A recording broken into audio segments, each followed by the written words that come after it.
just, I don't know, I was lost.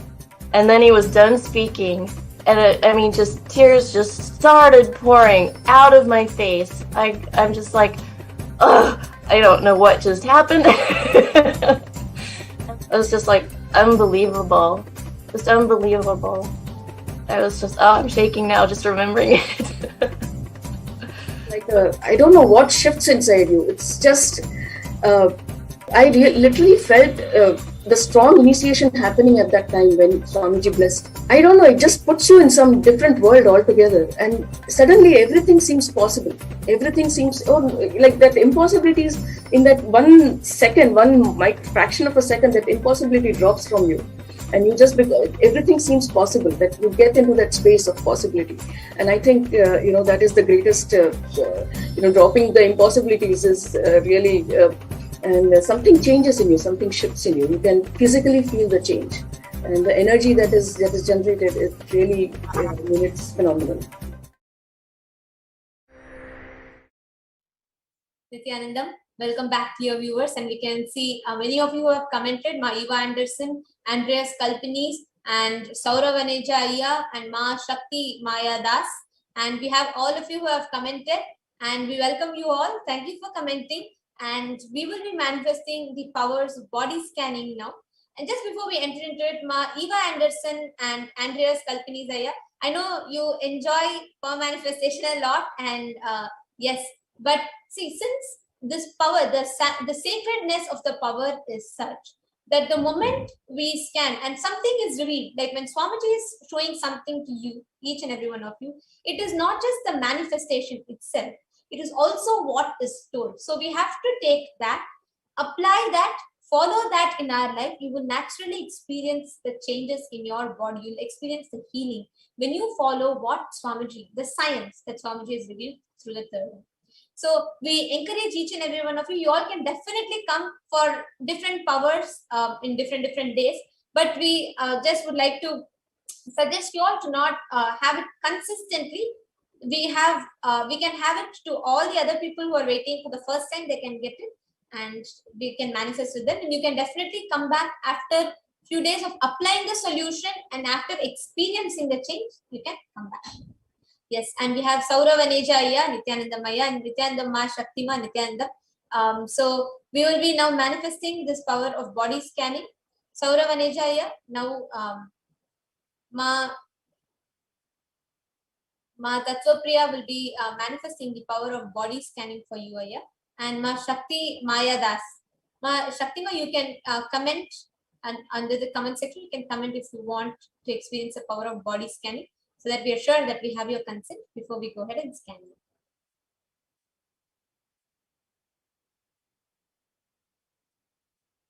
And to Andreas Ayya and Ma Eva Anderson, so you all can go ahead and make sure that you are applying all that you received in the body scanning from Swamiji. And once you apply that and practice that and manifest that, naturally you will see the next scanning will be more depth and in detail. So we request all of you to stay tuned. And once we scan and share with you all, you can get back to us in the comment section. So we are sure that you have received this scan.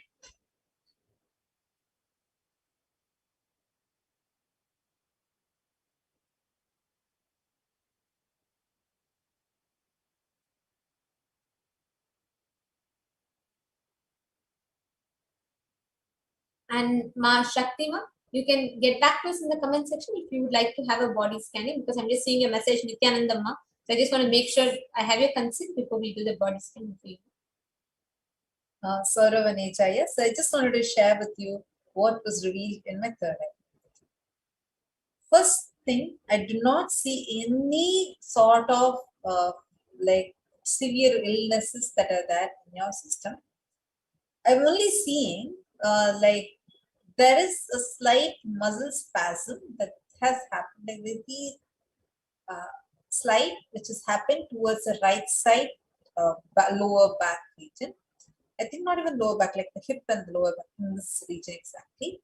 So that's one thing that I'm saying. And apart from this, I do not actually see any sort of issues here. So I'm just going to try scanning again, and I'm going to see, because I do not see any specification. This is the only thing that can appear. So I'm going to be just chanting Mahavakya, scanning, and whatever is getting revealed, I'm going to be sharing with you.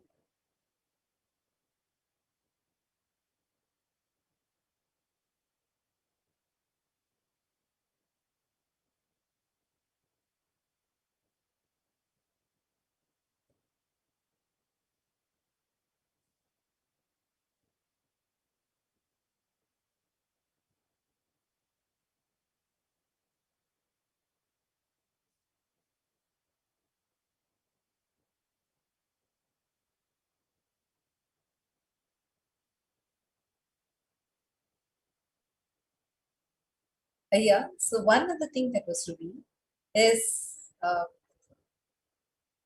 the body is going through intense, actually there's a lot of intense energy kind of thing that's happening, and because of that the solid is not your, like any solid that you consume also, it takes a lot of time for it to get digested. The solid, the body is finding it difficult to take even little solid if it goes in, and the body is just going through some intense process. That much I'm seeing. Yeah? And there's also a lot of heat that is there in the stomach.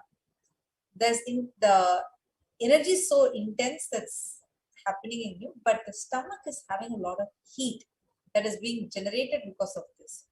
So every night before you go to sleep, just for about 10 minutes, if you can take a wet towel and put it on your stomach, in next few more days, your heat balance, the heat or the body heat will get balanced in your system, as well as the eyes. Many times actually you will unconsciously will suddenly doze off, like for a few seconds it will be, and that is because the body heat is too much and that's affecting the eyes. Once you start cooling the stomach with the towel, you will start seeing the vision will be very clear, as well as the drowsiness that comes in and goes, that would also be clear. And this is what is the only thing that was revealed. So Saurav and Ejaya, you can post in the comment section how much of it you were able to relate. Yes, and you can get back to us if you heard the scan and if you're able to relate to it. And also to all the other viewers that are watching us, just a gentle reminder again that each and every one of you also can manifest these extraordinary Shaktis. The very purpose that we manifest this is not just to demonstrate that these are possible, not just that these are possible or this is the reality, but also most importantly, it is possible for you as much as it is possible for us or for anybody else, because the whole thing is independent of us. It is just the initiation, the Diksha of an avatar, which by itself is supremely capable of awakening these extraordinary capabilities and abilities and the powers in each and every one of us. This latent potential energy called the Kundalini Shakti gets awakened and manifests as these extraordinary Shaktis through the Diksha by an avatar. So this brings us all to the conclusion of this segment. We thank you all for participating in today's program, and stay tuned with us. Each day we'll be having various different powers being demonstrated and various different exciting segments. So stay tuned with us. We thank you all for tuning in. We'll now be entering into the further segments of our program. We'll be right back with you all after a short break.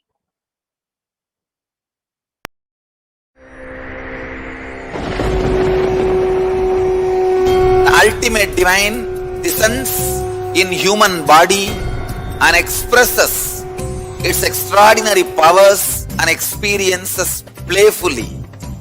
Sundareshwara is the embodiment of this statement.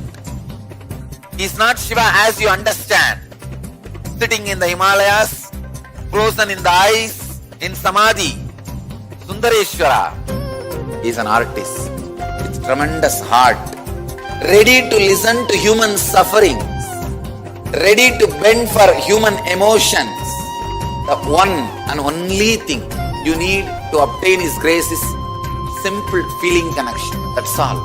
He bends for anybody, to any level. Even the word compassion is too small. He is still available. Even now, He is there he assumes human body and relates with you, answers you, responds to you, raises you.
I don't know, I was lost.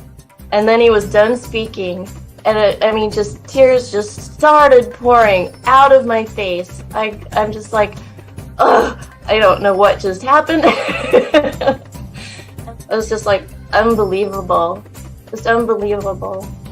I was just, I'm shaking now just remembering it. I don't know what shifts inside you. It's just, I literally felt the strong initiation happening at that time when Swamiji blessed. I don't know, it just puts you in some different world altogether, and suddenly everything seems possible. Everything seems, like that impossibilities in that 1 second, fraction of a second, that impossibility drops from you. And you just, everything seems possible, that you get into that space of possibility.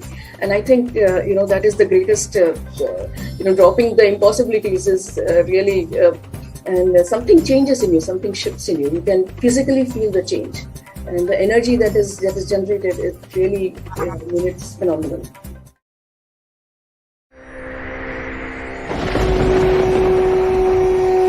The ultimate divine descends in human body and expresses its extraordinary powers and experiences playfully. Sundareshwara is the embodiment of this statement. He is not Shiva as you understand, sitting in the Himalayas, frozen in the ice, in Samadhi. Sundareshwara is an artist with tremendous heart, ready to listen to human sufferings, ready to bend for human emotions. The one and only thing you need to obtain His grace is simple feeling connection. That's all. He bends for anybody, to any level. Even the word compassion is too small. He is still available. Even now, He is there. He assumes human body and relates with you, answers you, responds to you, raises you.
I don't know, I was lost. And then he was done speaking, and just tears just started pouring out of my face. I'm just like, ugh, I don't know what just happened. It was just like unbelievable, just unbelievable. I was just, I'm shaking now just remembering it. I don't know what shifts inside you. It's just, literally felt the strong initiation happening at that time when Swamiji blessed. I don't know, it just puts you in some different world altogether, and suddenly everything seems possible. Everything seems like that impossibilities in that 1 second, fraction of a second, that impossibility drops from you.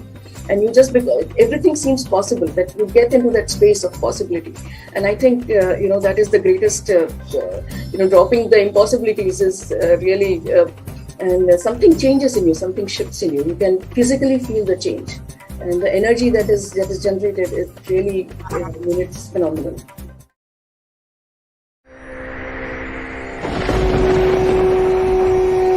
The ultimate divine descends in human body and expresses its extraordinary powers and experiences playfully.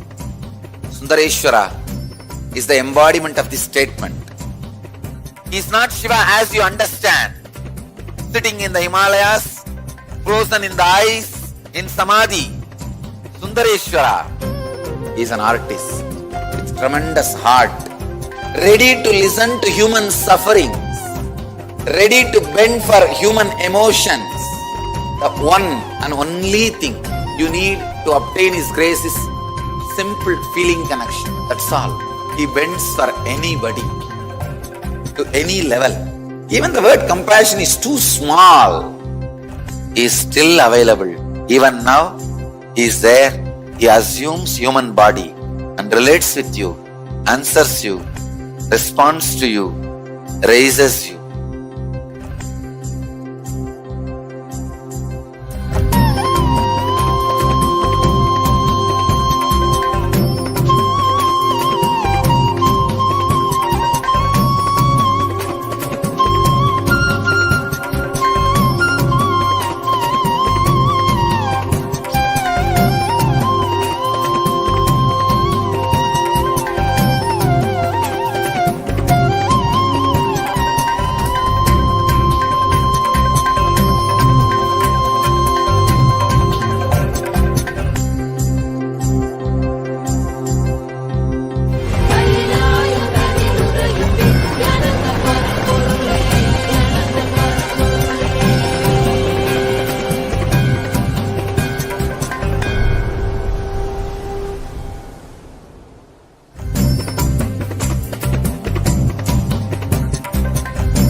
I was lost. And then he was done speaking, and just tears just started pouring out of my face. I'm just like, ugh, I don't know what just happened. It was just like unbelievable. Just unbelievable. I was just, I'm shaking now just remembering it. I don't know what shifts inside you. It's just, literally felt the strong initiation happening at that time when Swamiji blessed. I don't know, it just puts you in some different world altogether, and suddenly everything seems possible. Everything seems, like that impossibilities in that 1 second, fraction of a second, that impossibility drops from you. And you just, everything seems possible, that you get into that space of possibility. And I think, that is the greatest, dropping the impossibilities is really, and something changes in you, something shifts in you. You can physically feel the change. And the energy that is generated is really, it's phenomenal.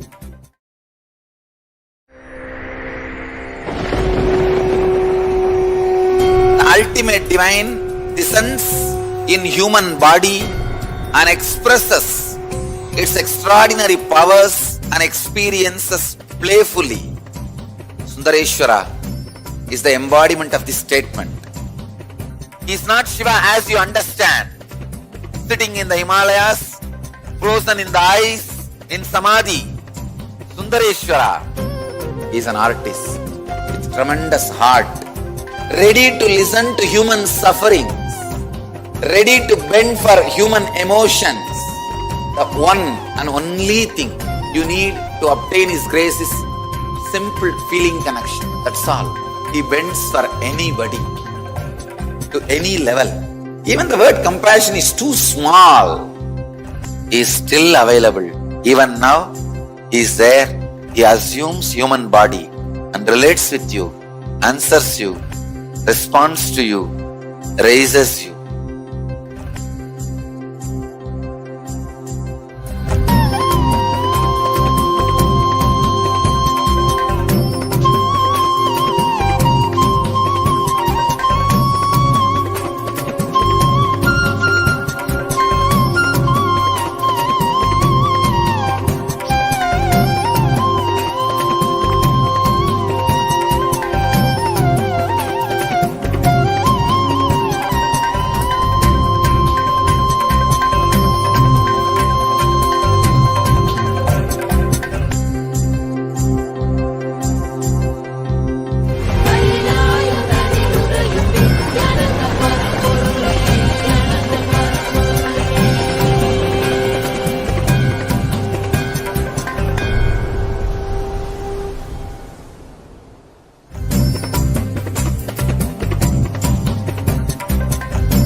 I don't know, I was lost.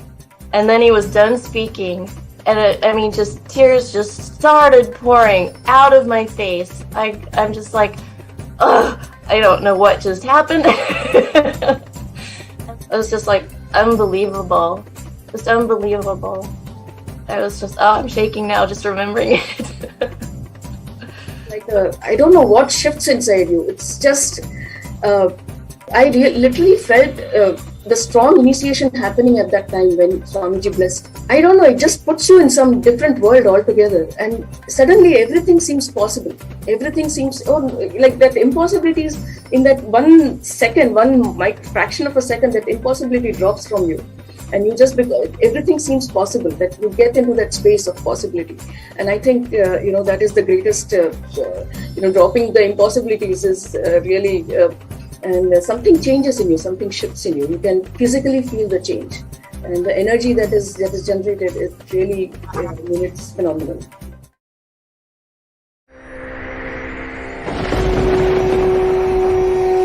The ultimate divine descends in human body and expresses its extraordinary powers and experiences playfully. Sundareshwara is the embodiment of this statement. He is not Shiva as you understand, sitting in the Himalayas, frozen in the ice, in Samadhi. Sundareshwara is an artist with tremendous heart, ready to listen to human sufferings, ready to bend for human emotions. The one and only thing you need to obtain His grace is simple feeling connection. That's all. He bends for anybody, to any level. Even the word compassion is too small. He is still available. Even now, He is there. He assumes human body and relates with you, answers you, responds to you, raises you.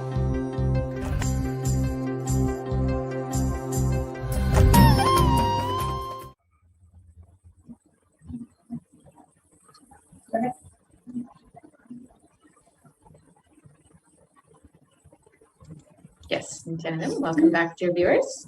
Now we'll be entering into the next segment. And we'll be understanding who is Devi Parashakti. I hope all of you enjoyed the wonderful power manifestation session that we had, and you can join us back at the same time, 2:15 a.m. every day, and enjoy a body scan and live demonstration of the powers of Paramashivoham. So now let us understand who is Devi Parashakti, the divine feminine consciousness. Yes. So we have the shloka from Lalita Sahasranama, which describes Devi Parashakti, who liberates us from the cycle of birth and death. And Ma Sadashipriya can go ahead and chant this.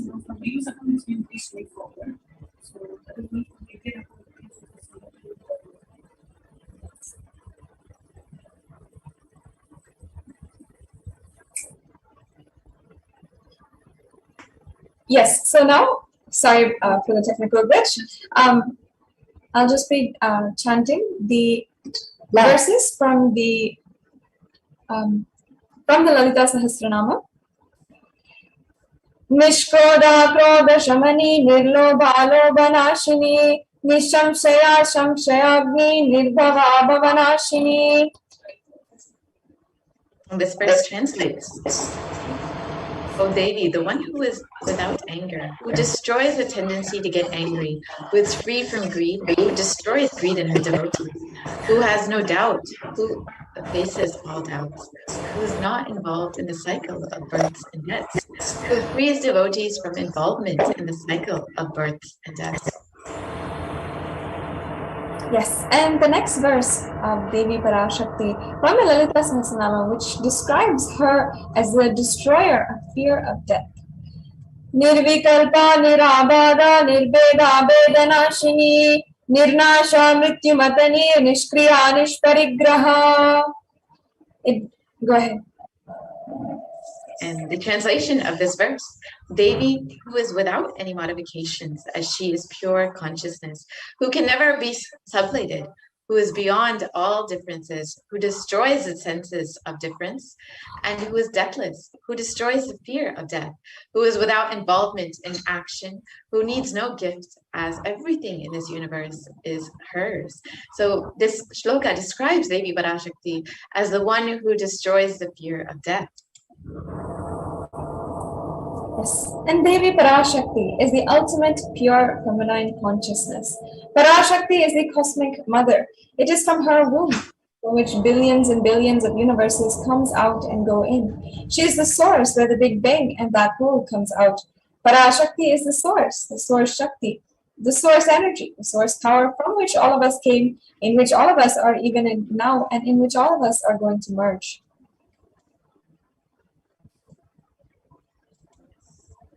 And out of her extreme love and compassion, Parashakti herself is manifesting through the embodied form as the Nijavatara of the Supreme Pontiff of Hinduism, gracing us, answering all of our questions, attending to our prayers, giving boons, healing us, revealing our past, present, and future, delivering profound spiritual truths, and ultimately giving us the experience of Paramashivoham itself. Devi has described her creation, her manifestation, in her very own words. Parashakti describes, listen, humans, I am telling the truth. I will solve sufferings. I will give goodness. I will give bliss. I am that Paramashakti who blossomed as the four Vedas, as the four padas of Agama, which is Charya, Kriya, Yoga, and Jnana. I am Ananda Swarupini, who does all of the 5 jobs, such as creation, maintenance, destruction, putting into delusion, liberation. I am Paramashakti, who is sitting as part of Paramashiva. And Devi continues on.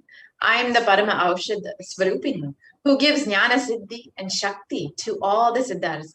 Parashakti Meenakshi, Amba Shambhavi, Chandramauli, Ananda Swarupini, blossoming as the Dasa Mahavidyas, filling as the Navadurgas, being as the Ashta Shaktis, living as the Sapta Madhars, being as the 6 Kartikeya women, filled as the Pancha Shaktis, giving 4 Vedas, which are the best of all worlds, blossoming as the 3 Shaktis, Ichcha, Kriya, Jnana, being as 2, Parama Prakriti and Parama Purusha.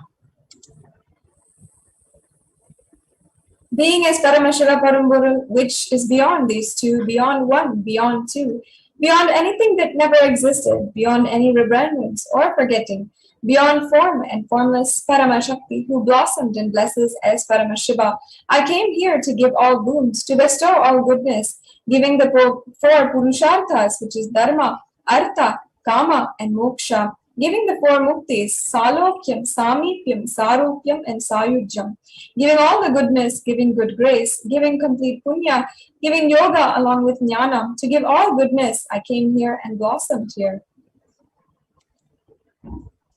So how can we receive Devi Parashakti? What's the best way to receive all the blessings and boons that Devi Parashakti is giving us? What's the best way to receive her energy?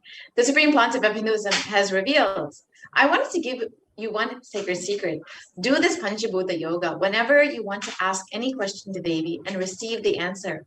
On that day, do this Panchabhuta Yoga means apply only anthill mud on the body. Take bath, not with any other chemicals, that is the earth element.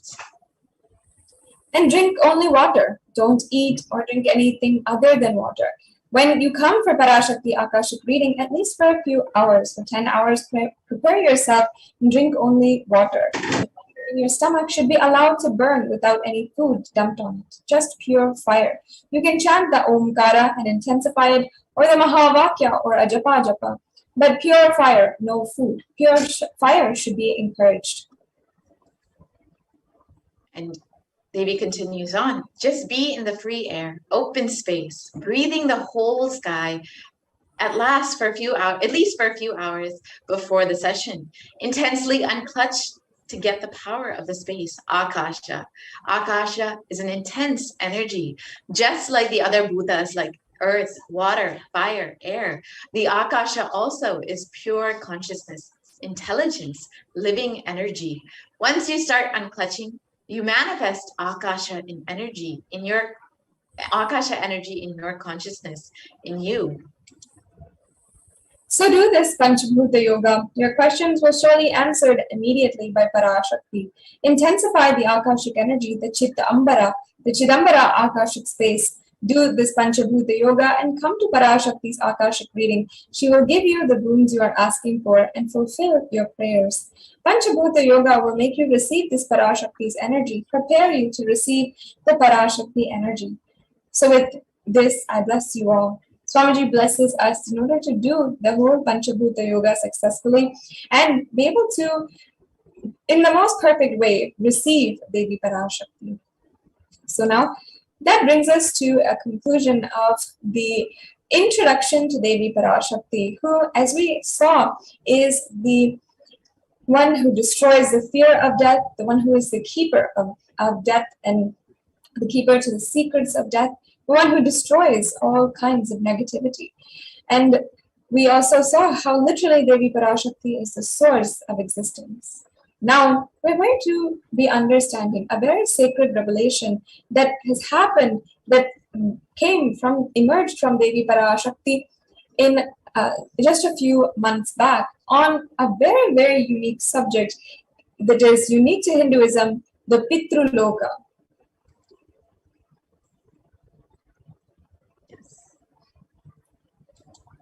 So out of his compassion and the extreme compassion and love, the Supreme Pontiff of Hinduism is manifesting Devi Parashakti, gracing us, answering all of our questions, attending to our prayers and giving boons, healing us, delivering profound spiritual truths, and ultimately giving us the experience of Paramashivoham itself. And the answers that Devi Parashakti reveal from the cosmic archives are not just limited to an individual or their past, present, and future, but out of the love for humanity, the entire humanity. Devi Parashakti also reveals solutions for global issues that humanity is trying to tackle, and in the process also revealing the future that lays forth for the humanity as a whole. So today, let us see Devi Parashakti's revelations on the truths about Pitruloka, the death and liberation of souls. Yes. I'm sure each and every one of us, when it comes to this subject particularly, it is a very interesting, very special subject that piques the interest of so many of us, because each and every one of us can relate to losing a loved one, to being curious about what happens after leaving the body, after death, and what happens to those whom we love and who we lost, and where have they gone? What is the next step for them? Is there anything that we can do in order to complete them? And now let us watch what Devi Parashakti has revealed on this day, on the 14th of June 2021, on the Pitruloka.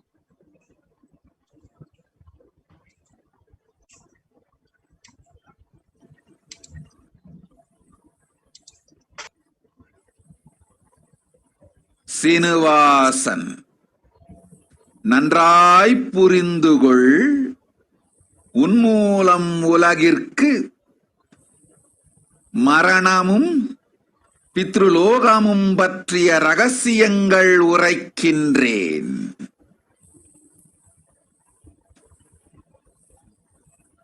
உனக்குள் இருக்கும் தசை நினைவு, சதை நினைவு, உயிர் நினைவு, உயிர் சக்தி, இவைகளுக்குள்தான் உன் பித்ருக்களின் எச்சமும் மிச்சமும் இருக்கின்றது. உனக்குள் பூரணத்துவத்தை முழுமையாய்ச் செய்து பித்ருக்களோடு பூரண நிலையில் இருந்து நீ இருந்த இடத்திருந்தே பிண்ட தர்ப்பணமும் பித்ரு தர்ப்பணமும் செய். அதுவே முறையான பிண்ட தர்ப்பணம், முறையான பித்ரு தர்ப்பணம். ஆதி கைலாசம் பித்ரு தர்ப்பணம் செய்திட, முன்னோர்கள் சாந்தமடைந்திட 100 மடங்கு உகந்த இடம் உன் பழைய இருப்பு வீட்டை விட. இருப்பு வீட்டு பாசத்தை துறந்து நீ இப்பொழுது இருக்கும் என் வீடான ஆதி கைலாசத்து நேசத்தை வளர்த்துக்கொள். நல்வாழ்வு உனக்கும் அமையும், முன்னோர்க்கும் அமையும்.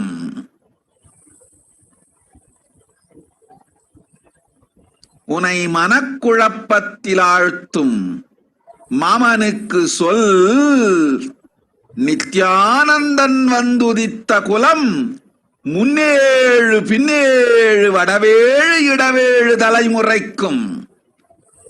சாத்தமும் பிண்டமும் தேவையில்லை, அடைந்தனர் முக்தி.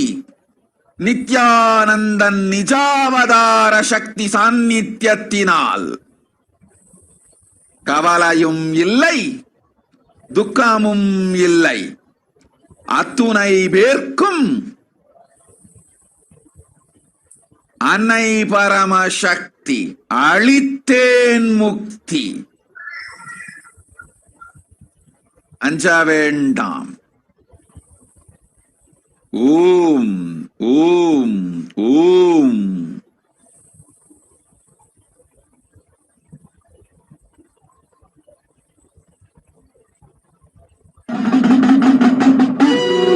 உபாடக்காரி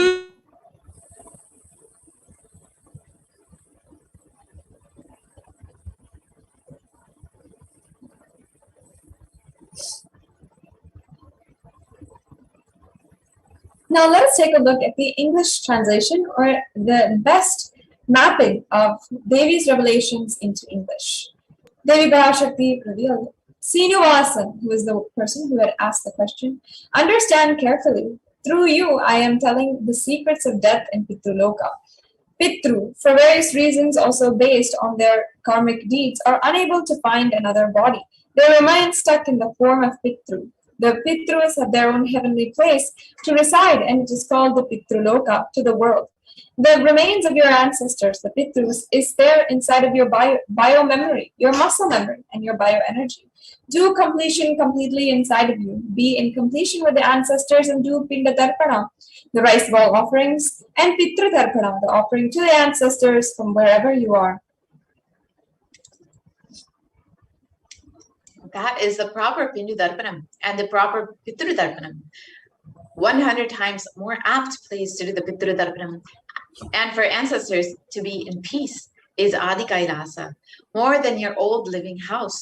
Drop the love for your old living home and develop love for my home, Adi Kailasa, in which you are living now. Good life will happen for you and your ancestors. Tell your uncle who puts you in confusion, clan of Nithyananda, up 7 generations, down 7 generations, right 7 generations, and left 7 generations. Everyone does not need the Shraddham, the ancestral offerings, and the Pinda, the rice ball offering to ancestors. They attain liberation in the presence of Nithyananda Nijavatara Shakti. There is no worry. There is no suffering. For all of them, Mother Paramashakti, I gave liberation. Do not fear. So we've just heard the revelations from Devi on how the remains of our Pitrus are still in our biomemory, muscle memory, and bioenergy. For many of you, these terms may not be clear yet. So let us take a few minutes and understand these terms. Yes. So the Supreme Pontiff of Hinduism has revealed what is biomemory, muscle memory, and bioenergy. So the biomemory is all of the cognitions which are rooted, or which are the root cause for your instigations and reactions, and are stored in your biomemory. The muscle memory are the actions, your patterns of your actions. For example, having a cup of coffee in the morning, the method of your reaction is stored in your muscle memory. And bioenergy is the conscious frequency which operates in your body, which is beyond any completion, incompletion, patterns, or any binding cognitions.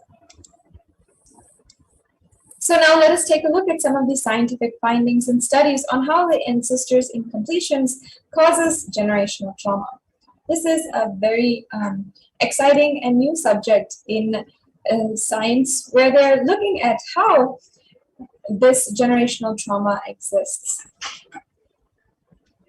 So many of you may have heard of generational trauma when you heard of many communities across the world who have experienced over generations persecution, attacks, genocide. So this is trauma that isn't just experienced by one person, but extends from one generation to the next. It can be taught or implied throughout someone's life from an early age. So many have heard of generational trauma when it comes to communities which were traditionally enslaved, or many of the native indigenous communities which have faced genocide, persecution, and trauma across the generations. And this is passed down. It is, science has studied that this has been passed down from one generation to the next. So this trauma, this suffering is carried on to your lineage. And as we all might have experienced, trauma can have a profound effect on the dynamics of a family. So let us take an in-depth look at some of the research to help us understand better. So in Psychiatric Times, it was reported that the dangerous effects of generational trauma and how it can affect the family. It states that trauma that affects one member of a family system has the potential to fundamentally change the whole family structure. It threatens to erode the very foundation of the family unit, and family members may start to see each other as enemies. Trauma has the power to make or break a family. So this trauma that is passed down from one generation to the next, from parent to child, has the power to actually break up the entire family if it is not addressed. And this medical report shown below, as you can see, is indicating the effects of generational trauma on children of those who have suffered. Investigators have examined markers on HPA axis parameters, and one study reported that children of mothers exposed to childhood trauma, particularly emotional abuse, had higher sympathetic nervous system activation, which might be a marker for vulnerability to anxiety, compared to children of mothers with low emotional abuse, an effect that remains significant after accounting for maternal PTSD. The effects of generational trauma should never be downplayed. As you can see, the study is showing how children who are coming from backgrounds, or mothers, fathers even, but this report has spoken about mothers, but even your parents in general, your grandparents, where if they are exposed to any kind of trauma, any childhood trauma, and this report is talking specifically about emotional abuse, you yourself are more likely to be able to experience higher sympathetic nervous system activation, which scientists are calling as a marker for vulnerability and anxiety. So going to show that much of the trauma that you experience, and anxiety being an indicator of trauma, much of the trauma that you are experiencing, that you are having and undergoing right now, including having anxiety or having symptoms of depression, might be something that is passed down through generations, might be something because your mother or your father, your parents, or the previous generation has had it.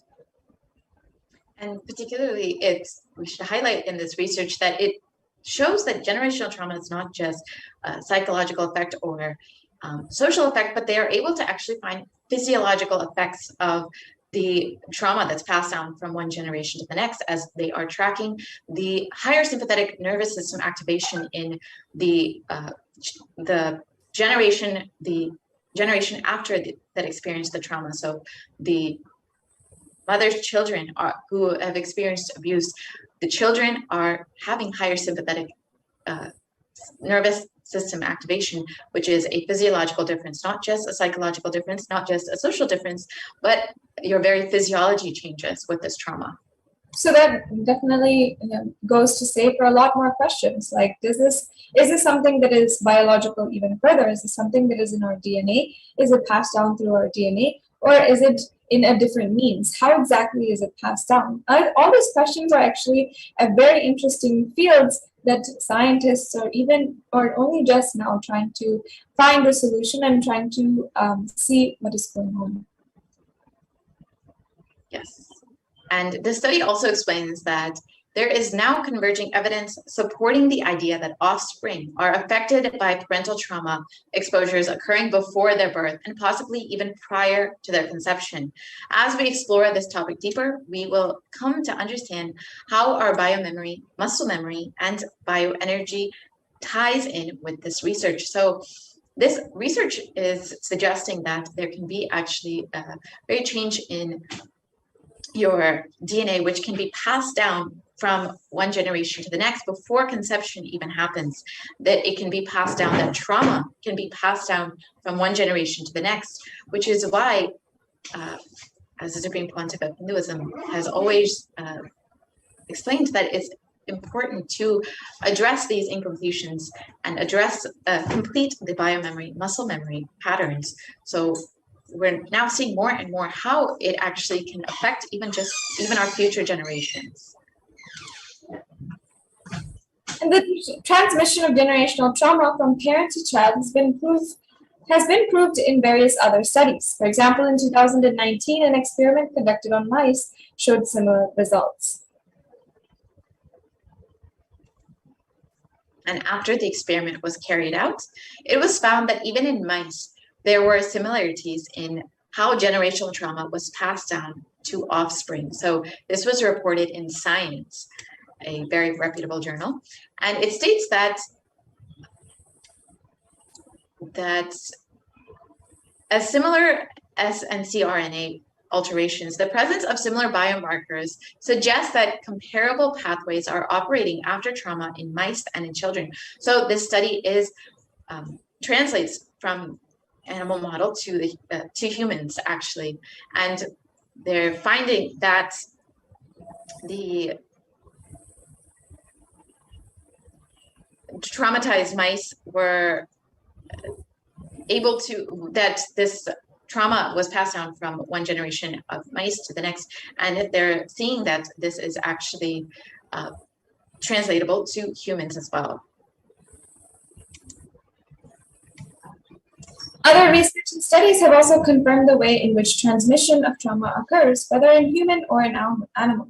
So if you see this article from Scientific American, which titled "Fearful Memories Passed Down to Mouse Descendants," it says, according to convention, the genetic sequences contained in DNA are the only way to transmit biological information across generations. Random DNA mutations, when beneficial, enable organisms to adapt to changing conditions, but this process typically occurs slowly over many generations.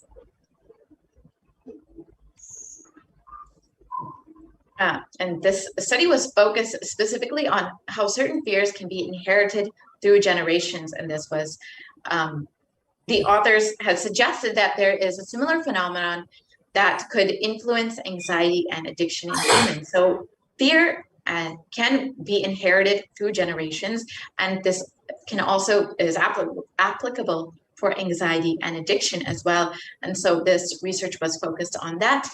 While the research may be inconclusive, it is suggesting that it is a possibility that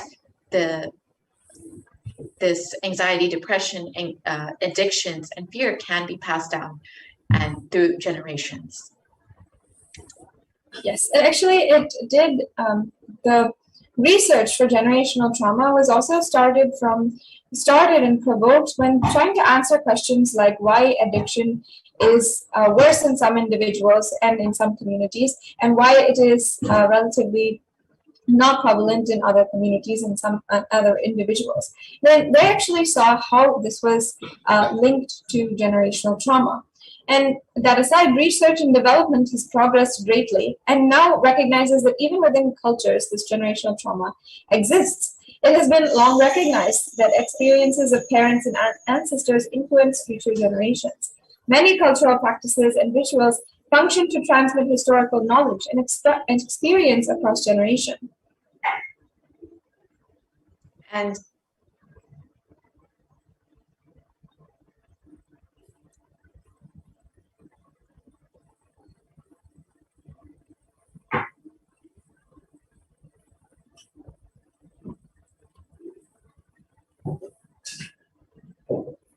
so this, while the cultural and ritual practices may be passed down, this research is specifically focusing on how it can be passed down through the DNA, through epigenetic changes. And this is something that the world is still studying, how it's not just social, psychological, or cultural, but how this trauma can be passed down in your actual very DNA.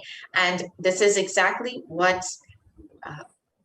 Swamiji himself has revealed, that this incompletions can be passed down from one generation to the next. So that is why it is important to liberate the Pitrus, to have completion with the Pitrus in order to bring completion within yourself. Yes, I'm sure you'll remember, Mapurna Priya, that in so many satsangs and so many different discourses, Swamiji has spoken on how the very DNA is affected in both situations, both in situations of trauma and also in initiation, when initiation can also go down to your very DNA. And this is a science that our ancestors, the Vedic rishis, knew how memories, how bioenergy, how our experiences, thoughts, cognitions can literally affect our DNA. And while today modern science has solutions and they are trying continuously to tackle generational trauma, it is not yet the solution as applicable, as tangible, and as viable as the Hindu solutions. So as you can see here, we've seen a lot of solutions that modern science has come up with, mostly dealing with therapy. And you can see some of the examples here of of how the modern day science and different psychiatric clinics are addressing generational trauma through therapy. Yes. So now we'll understand a little bit more about how Hinduism addresses this issue, what Hinduism has explained, what Swamiji, the Supreme Quantum of Hinduism, has explained about this after a very quick break.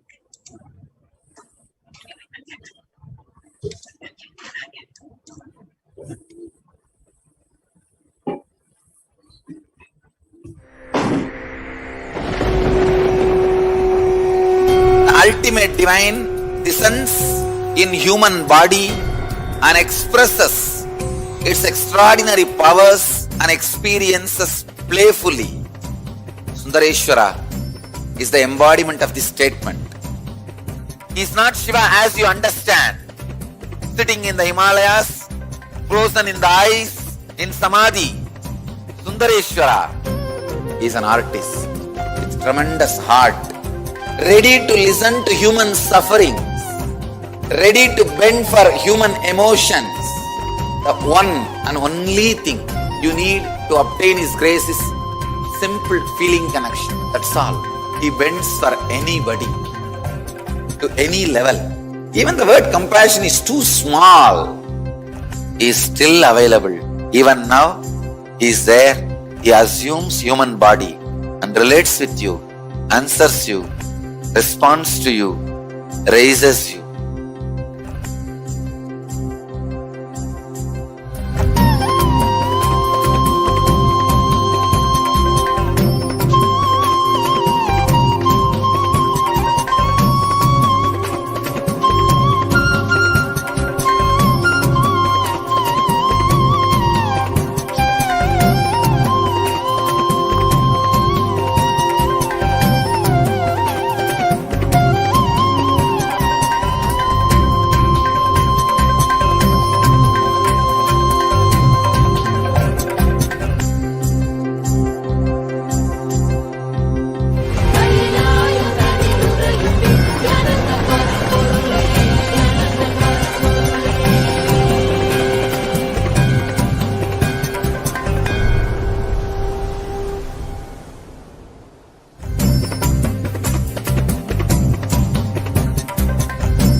I don't know, I was lost. And then he was done speaking, and just tears just started pouring out of my face. I'm just like, ugh, I don't know what just happened. It was just like unbelievable, just unbelievable. I was just, I'm shaking now just remembering it. I don't know what shifts inside you. It's just, I literally felt the strong initiation happening at that time when Swamiji blessed. I don't know, it just puts you in some different world altogether, and suddenly everything seems possible. Everything seems, like that impossibility is in that 1 second, fraction of a second, that impossibility drops from you. And you just, everything seems possible, that you get into that space of possibility. And I think, that is the greatest, dropping the impossibilities is really, and something changes in you, something shifts in you. You can physically feel the change. And the energy that is generated, it really, it's phenomenal.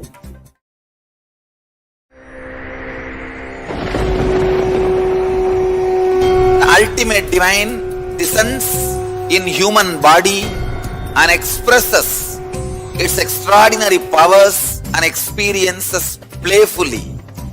Sundareshwara is the embodiment of this statement. He is not Shiva as you understand, sitting in the Himalayas, frozen in the ice, in Samadhi. Sundareshwara is an artist with tremendous heart, ready to listen to human sufferings, ready to bend for human emotions. The one and only thing you need to obtain His grace is simple feeling connection. That's all. He bends for anybody, to any level. Even the word compassion is too small. He is still available. Even now, He is there. He assumes human body and relates with you, answers you, responds to you, raises you.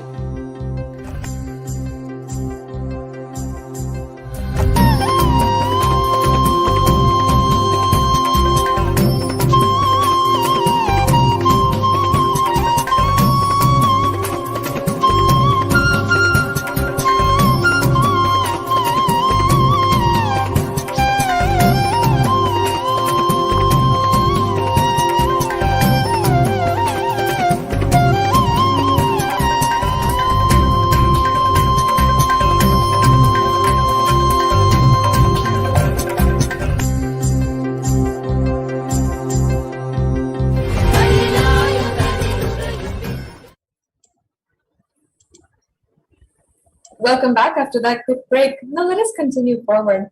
We've understood so far about generational trauma and this scientific phenomenon which scientists are still researching in. Now we're going to be looking at how Vedic rishis have actually understood this science, have seen it far beyond the time of modern day technology, and before all of the technology was able to give scientists the research that they are doing now, our Vedic rishis were able to see the root cause of pain, trauma, and identify it and give it a solution, which is until today practiced. From time immemorial, Hinduism, Sanatana Hindu Dharma, has done vast research and development in this field. Not only identified the root cause, but also has had a solution, which is being practiced in every Hindu family until date. So let us see now what Hinduism reveals about what happens after death. Yes, and this is the reason, after understanding a little bit about generational trauma, why Hinduism emphasizes so much on completion with the Pitrus by doing the various rituals that which we will be understanding after a little bit about understanding about the what happens after death, about the Pitruloka itself, and what our ancestors are experiencing. So when a person dies, first the soul leaves the body, the physical body, then it moves to the subtle body, and that is called the Shukshma Sharira. In the Shukshma Sharira, it stays for 3 kshanas, or gaps between 2 thoughts. And then you can decide whether to take a human body or whether to stay without the body, or whether to become enlightened and relax, liberate yourself, or whether to take any other type of janma. You will be able to choose because you have the freedom. You are relaxed. And many of us, I'm sure, would have, even on our physical life in our right now, we would know that if we have lived a restless life, or if we even are restless at any moment, the decisions we make will be impacted by that restlessness. We'll make the decision in a hurried way. We'll not be calm, collected, and making the decision with the view of the whole, view of the what is good for us, what is our life as a whole, and what is the structure, what have we learned from our past. All of these will not come up if we make decisions in a haphazard way. If we have lived in the same way, if we have lived a restless life, we will stay only 3 microseconds between one body and the next. And in the 3 microseconds, we will not have time to choose about our next birth. We will just choose in a very haphazard way, a hurried way, and just whatever comes to mind immediately, that is what we will choose. Yes, and actually the Supreme Pontiff of Hinduism has revealed about this, that how you live determines how you die. Whatever patterns that you've lived throughout your whole life will determine how you die, how you choose the next body that you take. Will be based on how you live, the patterns which you lived with, the cognitions which you lived with, and only based on that you will be able to choose the next body. And Swamiji has also beautifully elaborated on this, even in terms of evolution, in terms of having a body, choosing another body, which is an animal body. So all of these is different ways, the science of reincarnation, as our Vedic rishis have established, have done the research and development, and now today the Supreme Pontiff of Hinduism is reviving. So in conclusion, if we have a peaceful life, we will have time to look into our complete samskara structure. We will be able to see how we lived this whole life. So if we've done completion, if we've experienced completion, if we've completed with our root patterns or cognitions, then we will have that space of completion when we are choosing our next life. And the last rites are done to liberate the soul, to give a good farewell. But if you are continuously bothering about that person, if that incompletion that you have with them is still there, then the soul cannot continue on its journey. And so that soul will not be able to continue on to that journey, will not be able, if we are not going to be able to let that soul go. And we should have that space of completion to say, yes, you lived with us and it was great. Now it is time that you carry on with your life. And even though we are not able to digest it, we respect your decision. Now, have you ever wondered what happens to departed souls after they leave the body?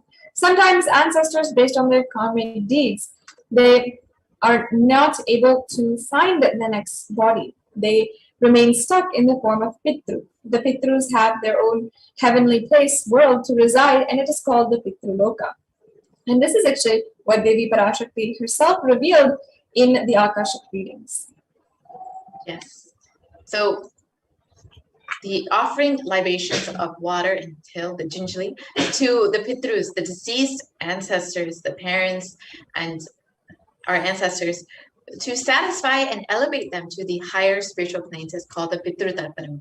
This Pitru Tarpanam is done to give a beautiful farewell to, or the release the soul from the bondages.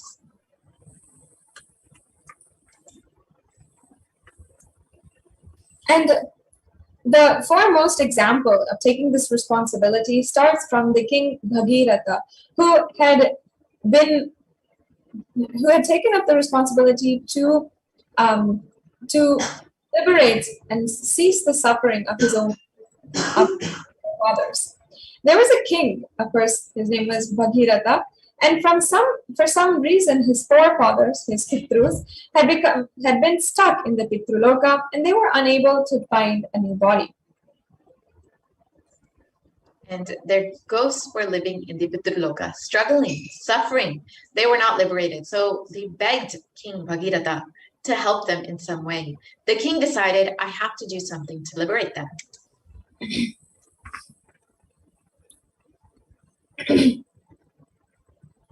And in the Bhishma Parva, chapter 6, verse 4 of the Mahabharata, King Bhagiratha started meditating, doing penance, doing tapas towards Brahma. And Brahma appears and gives the darshan, and he says, yes, I can send the river Ganga to the planet Earth. No problem. But be very clear, can planet Earth hold river Ganga's speed? And first do something for that. Arrange for it, then I will send Ganga. Then again, King Bhagiratha starts doing penance, doing tapas. And after the tapas, Bhagavan Paramashiva himself appears. Then King Bhagiratha explains, Brahma accepts to send the river Ganga to planet Earth, but he says the whole planet Earth will be washed away.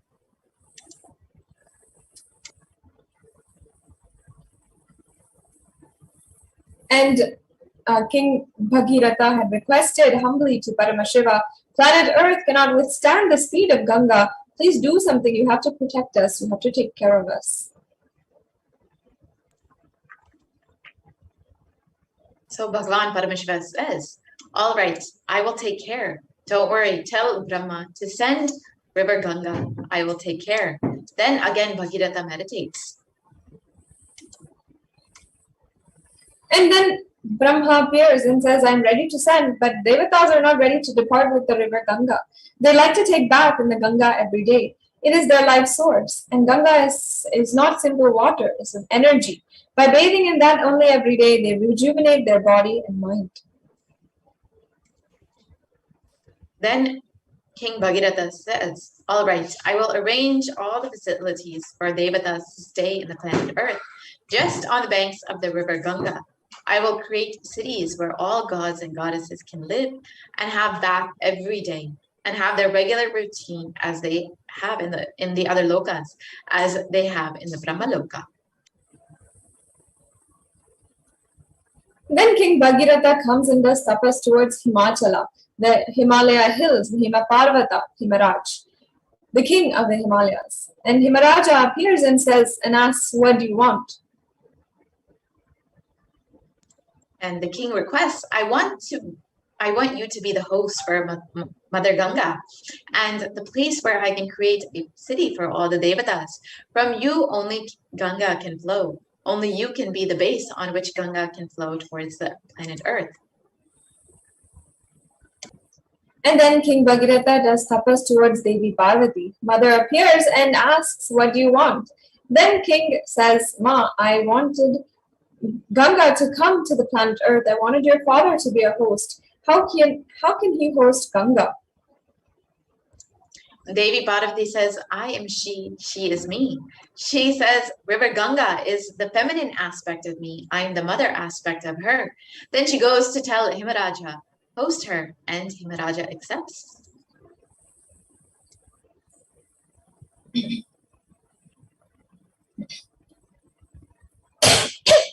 Then King Bhagirath starts building the whole city throughout the route in which Ganga is supposed to travel.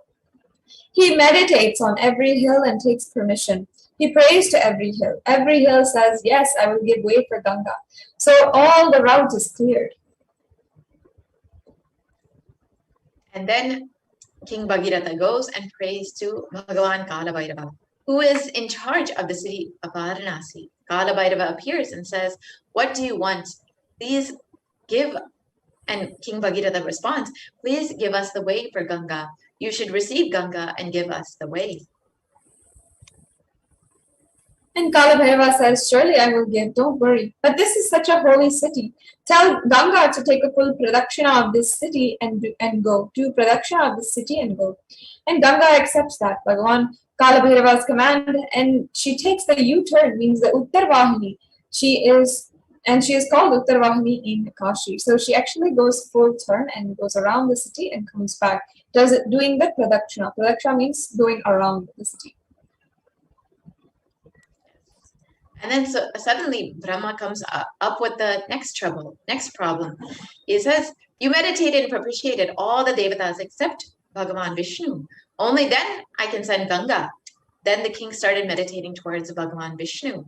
And Bhagavan Vishnu appeared. What do you want? The king shares, I wanted the Ganga to come down to the planet Earth.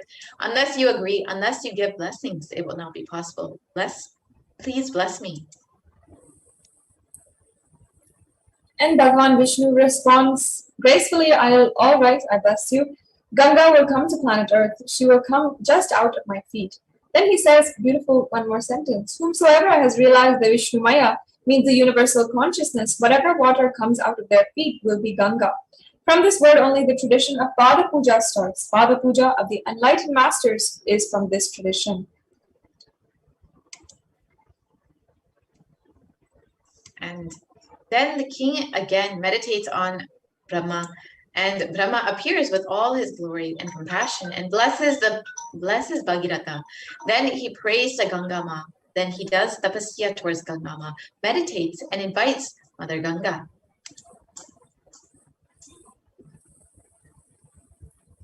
And Ganga, with all compassionate blessings, not only compassion, the wild energy, she just comes out of Brahma's kamandalu.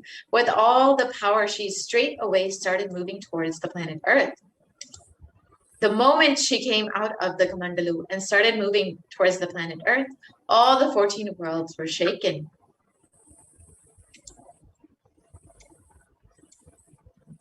And all the devatas, all the rishis, all the munis, simply they escaped from the planet Earth and ran away because they got frightened that the pralaya is going to happen, or they thought that the end of the world was going to come. Such a power. They simply ran away from their world. They escaped. Now, Bhagavan Paramashiva beautifully appears and puts his head in between the Ganga. She straight away lands into Paramashiva's head, into the matted locks, the jatas. And the next thing, she gets locked in the jatas itself, and she is blocked.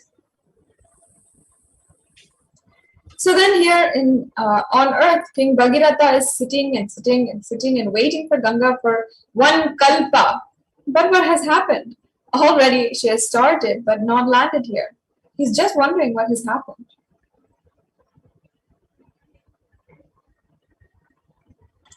Again, he meditates towards Bhagavan Paramashiva, and Bhagavan Paramashiva appears and says, yes, she is there in my head. Now what do you want me to do? But Bhagirath says, please just send her a little bit. Don't hold the whole thing. Then Bhagavan Paramashiva says, oh, is it so? All right, then he just moves one jata, one hair, and just from moving that one hair, from that one hair gap, Ganga comes out and lands in the Himalayas.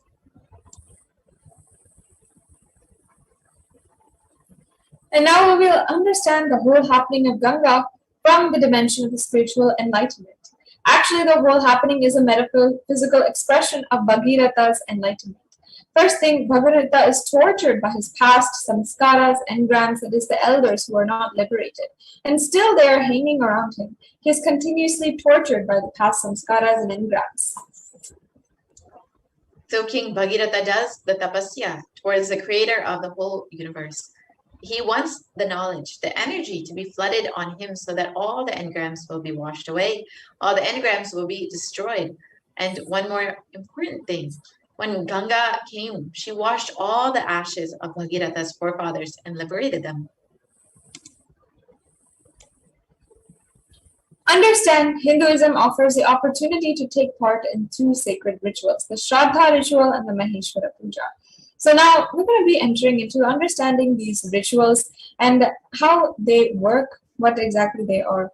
And especially in our Hindu system, unlike having to need to go to every single god, negotiate and speak to them and ask them, request them, do eons and eons of tapas, the Hindu civilization, the ancient rishis, have come up with solutions where we can just offer the Shraddha ritual or the Maheshwara Puja in order to liberate the suffering of our ancestors. So now, actually, this story is very important, and we should highlight the fact that you can see how much of tapas, how much of effort and difficulty that King Bhagiratha has taken in order to liberate the Pitrus, his ancestors.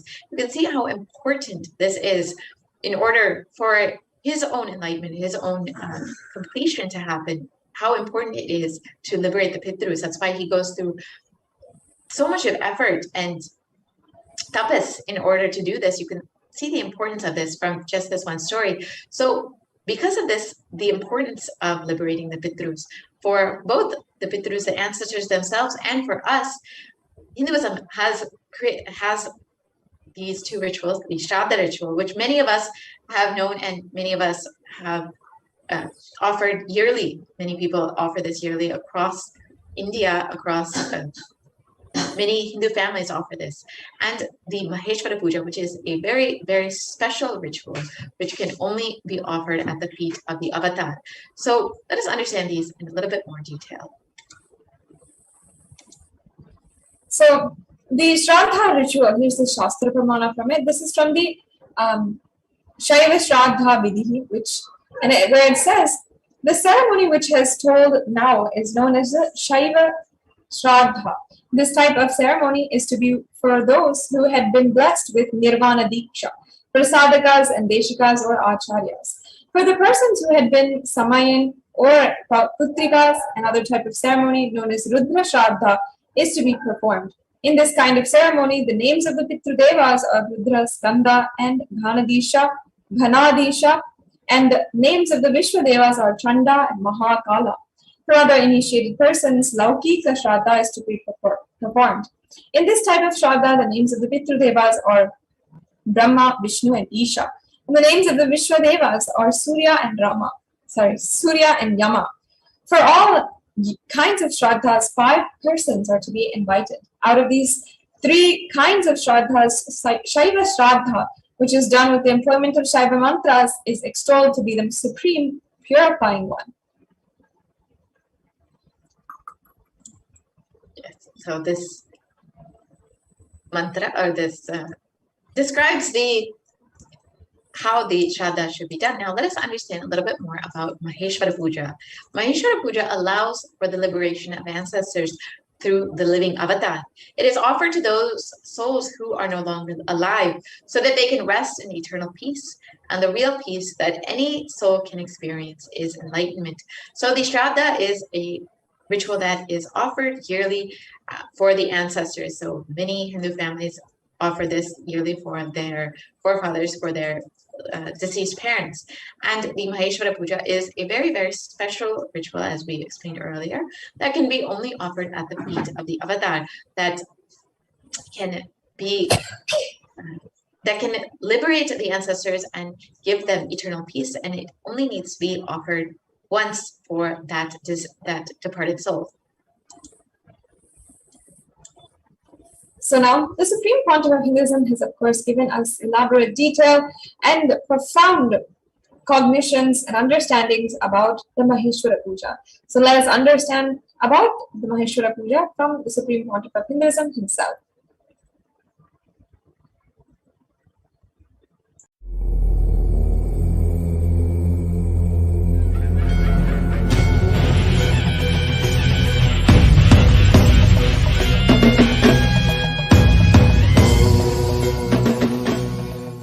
Nithyananda. Go ahead, ma.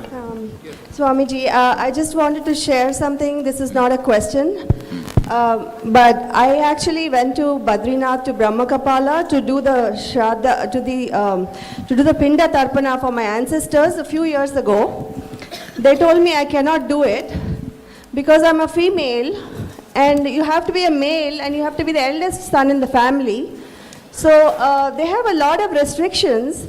So it's not very easy to do those, and I think the Maheshwara Puja, it's just we sit right here and it just happens. We don't have to worry about, and nowadays the roads are not even accessible very easily to these places. No, not only that. You see, listen, in that rituals, in the 13, anything related to the dana women can do, like a godana, budana, swarnadana, vastradana, annadana and all.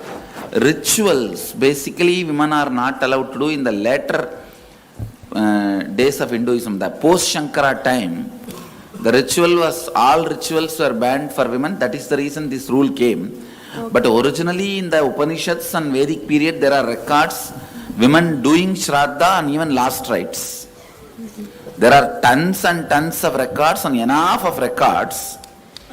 And even the Shraddha mantra, in Shraddha mantra, where the priest asks the person who is giving Shraddha to hold the rice and the til, he addresses male and female.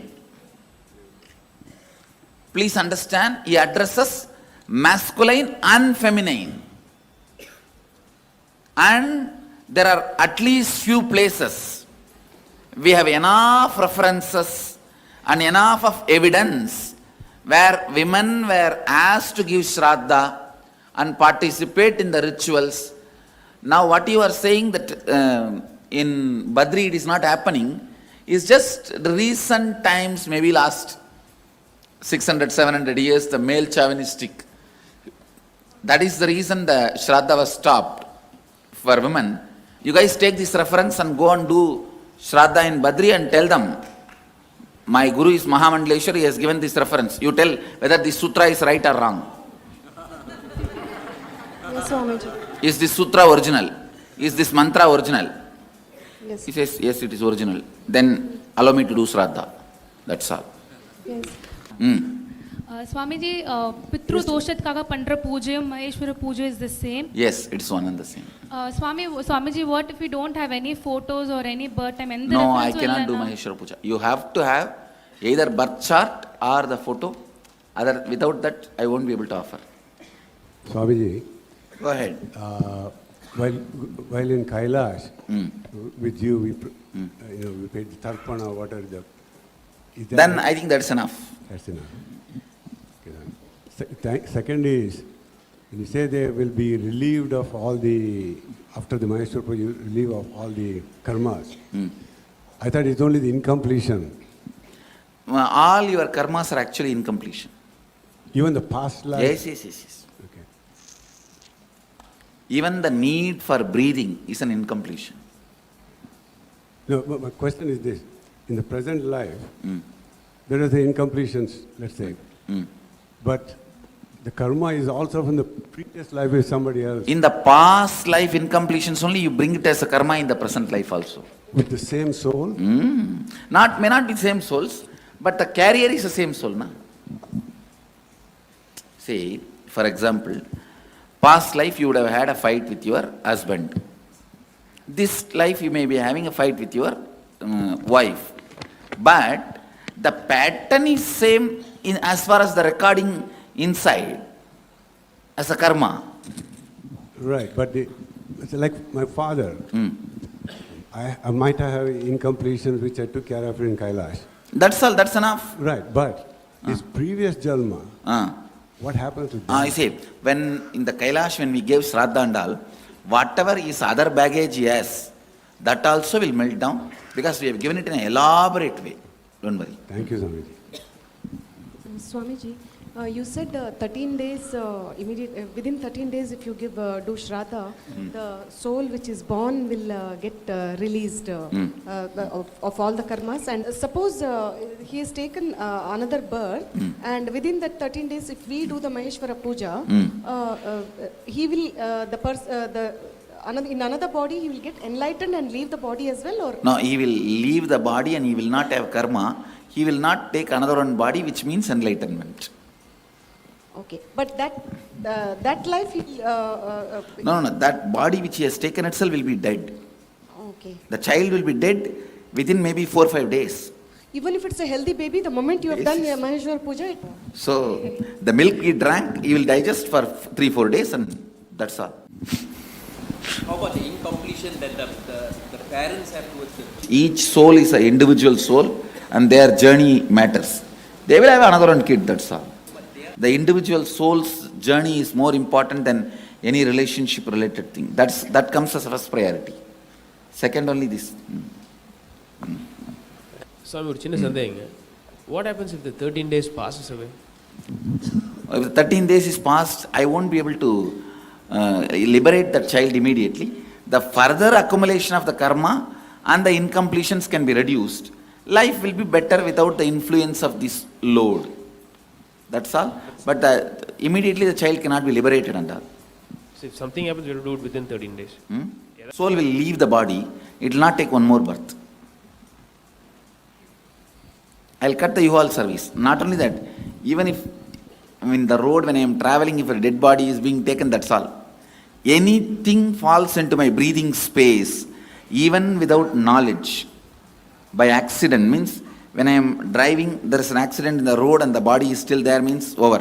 That fellow is liberated. He can't have one more body. Because the U-Haul service will be disconnected. My breathing space is such, all U-Haul service will be disconnected. Means the karma carrying umbilical cord will be disconnected. So that cannot survive in my breathing space. So Swamiji, all the bodies that when we are sitting in Manikarnika Ghat, whole thing is liberated. Whole thing is liberated. Yes. All these fellows are liberated. at least 40-50 were there. More than that.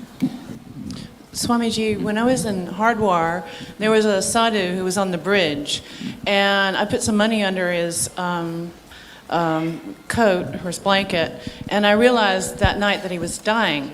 So I went back the next day, and I checked on him, and he was almost dead. And when I put the mala, I took off my mala, and I put it on the top of his head. He shuddered, and he died. It is good. It means you liberated him. You helped him to free. Good. You put him in connection with me before he was dead. That's good. Go ahead.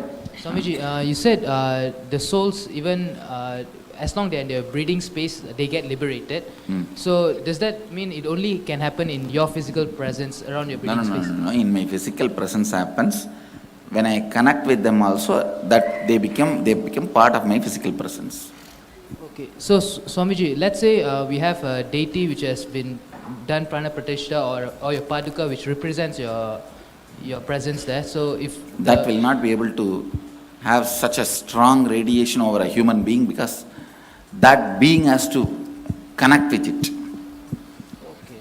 In my case, he doesn't need to connect. I myself can be actively involved in it. A deity will not actively involve. It will only wait passively and whoever comes will be gracing.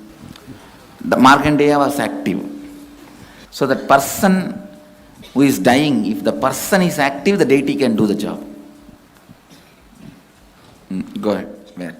Swamiji, if a person does suicide in your physical space, then? No. If a person commits suicide, even in my physical presence, I will not be able to help. Because it is a abusal. You are fighting against God. When you asked and He gave you the body and you destroying it is directly fighting against the cosmos. So nobody can help you. Swamiji. Nobody can help the person who commits suicide, even in my physical presence. Swamiji, even animals assume a new body within 3 seconds other than human beings. No. Animals, when they evolve only, they assume a human body. That also happens within 3 seconds. Swamiji, if the body wants to, if the soul, which has been born in a new baby, if you have liberated it, if it still wants to hold on to a body, get a new body? No, it won't want to. When the karma baggage is not there, it will feel free and just jump out. Who wants to be inside the body when there is no karma baggage? Swamiji, how is it then with enlightened babies getting born? Babies, enlightened children getting born, they don't have karma, right? So why do they keep their body? No, that is incarnations. It's not that. Normally, all the children are born enlightened. No. They need karma to retain the body. Yes. Swamiji, in the back. Even in our end pregnancy, we bring a possibility for enlightenment more. Babies themselves are not completely enlightened. The possibility for enlightenment is more. And they are brought up in such a way that when they grow up, they will become enlightened. That's not that they are already enlightened when they assume the body. Next. Swamiji, I already done the Maheshwara Puja through Swamiji to my parents. Still, I want to do one more time. Can I do? That is up to you. You can. Thank you. Swamiji, here. In the presence of energized padukas or deity or any object, if the person is leaving the body, can it be? Will it become See less what painful? I am saying? That person, if he actively connects with me, I can do, but not that his feeling connection doesn't exist. See, when it happens in my physical presence, that person's active connection is not required. I will do the active job. But in the Padukandal, that person has to be actively connecting it. Will it be less painful for the? Surely. Not only less painful, even liberation can happen. Thank you so If much. that person is actively connecting. Thank you. Swamiji, the children who they die within a day or two of their birth, that means are they getting liberated or they will be? Yes, they will get liberated. Within 13 days, because as you said that karma They baggage. won't have the karma baggage. Okay. So immediately liberation only. Okay. Thank you.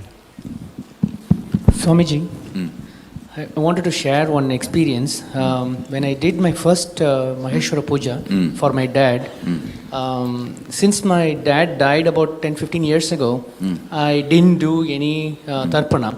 That was a deep guilt in me that I should have done, but I didn't do. But that was an opportunity to perform the Maheshwara Puja. When I did the Maheshwara Puja and when you put your food in your mouth, I felt that something dropped from me, a huge weight. I physically, it was like a gross feeling that something left me. Because I had doubt also. How could this be liberating my dad and all that I was having? Because only 3 kshanas you need for you to take the next body. Since he died about 15 years ago, how could that happen? And all those things was running in my mind. When I did that, I felt that this was more than what I would ever imagine to do. Thank you, Swamiji. Swamiji, one more question. Do the karmic laws affect incarnations the same way as they affect human beings? No. So incarnation can never accumulate bad karma? No. It doesn't touch me. Oh. Then?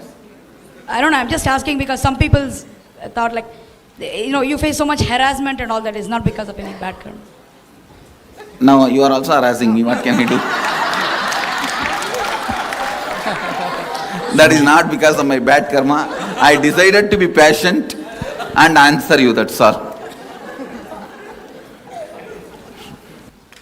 I have a question about in medicine, assisted suicide. Is that also bad?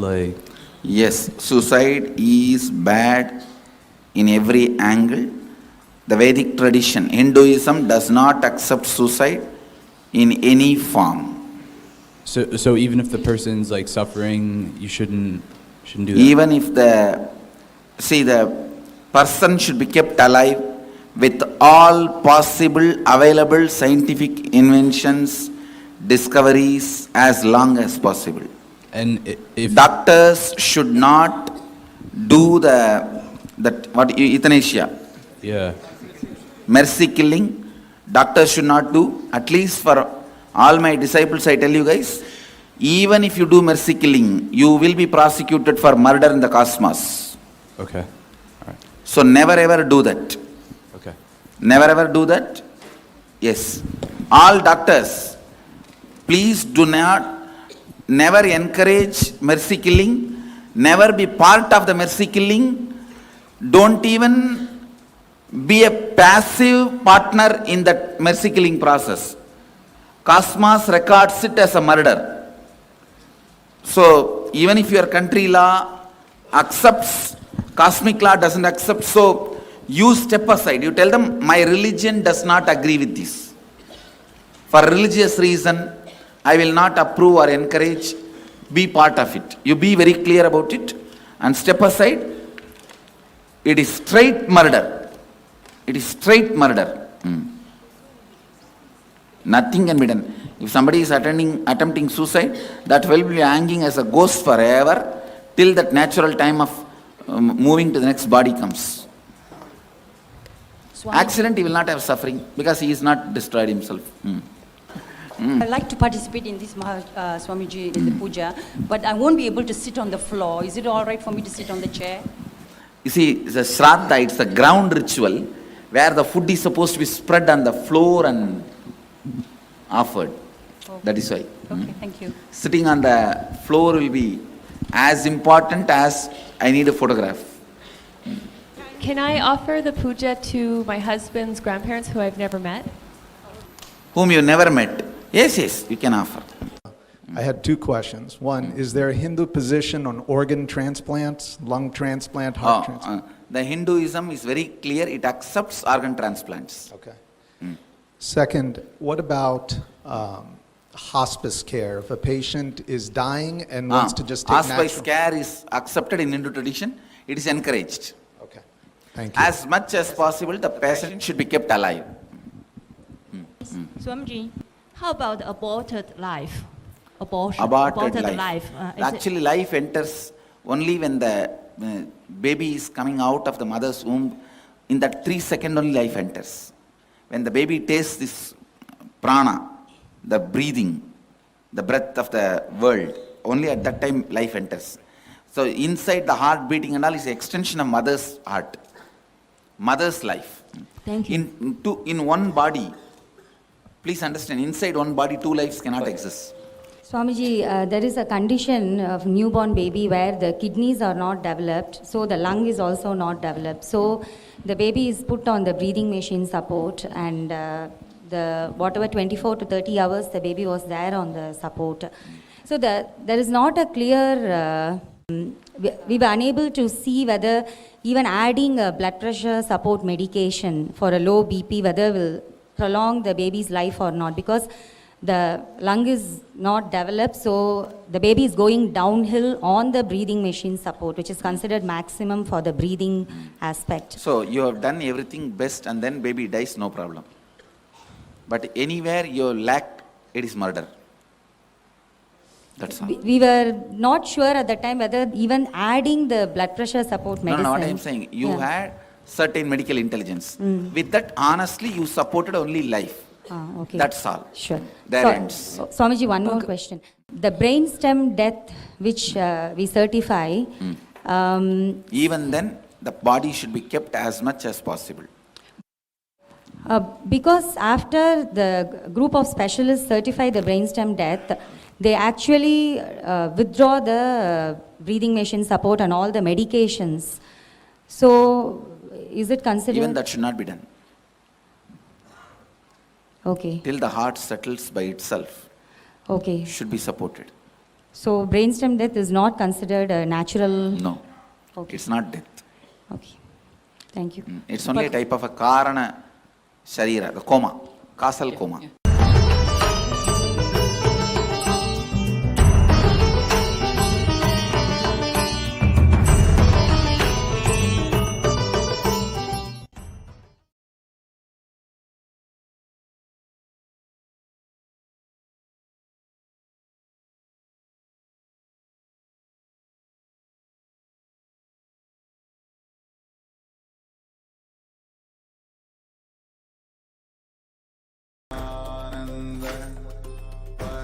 Paramashivoham. Om Nithyananda Paramashivoham.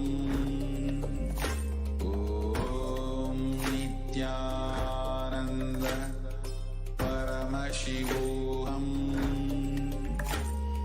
Om Nithyananda Paramashivoham.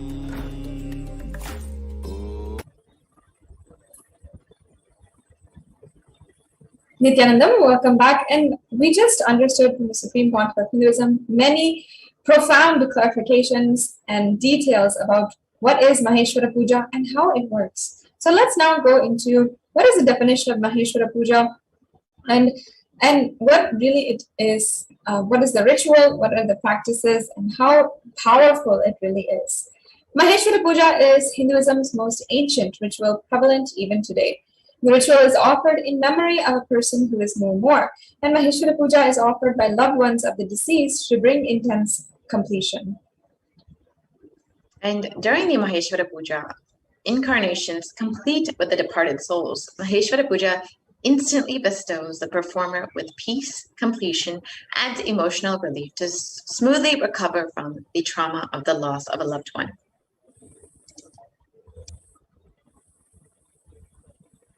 Completion means living and acting without any hangover of the past incidents, words, actions, or memories. When you are in completion, you will remember past incidents and actions, but they will no longer have power to cause pain or anger or guilt in you anymore. And during the Maheshwara Puja, your request for completion is offered in the form of bhiksha, or food to the avatar, the incarnation as per Hinduism, and only the avatar can trace the departed soul in the cosmos and relieve both you and that being, the departed soul of the incompletions.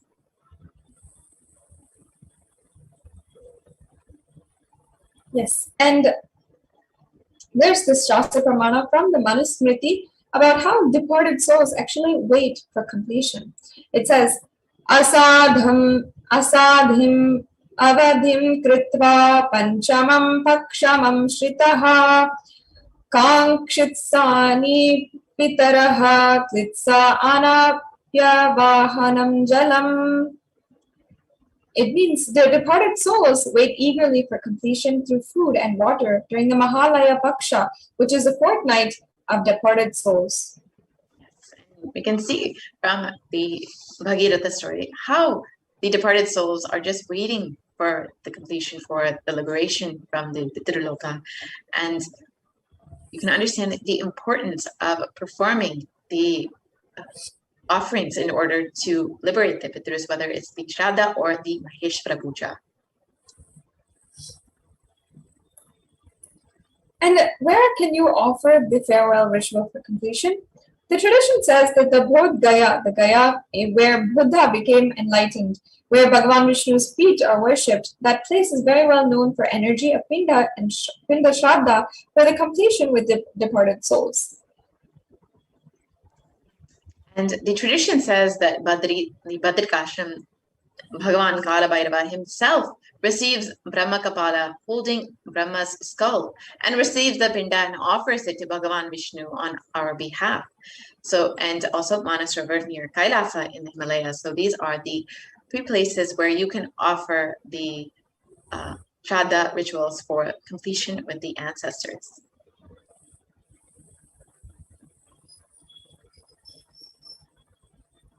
And the avatar is said to be all three: the Brahma Kapala, Manas Sarovar, Kala Bhairava's body, Badrikashram, and the Vishnu's feet, which is in Bodh Gaya. So offering the Maheshwara Puja with the grace, the blessings of the avatar is going to be extremely powerful method of completion for you and also the departed soul. Yes, it is equivalent to offering the Shraddha rituals at all three of these sacred places.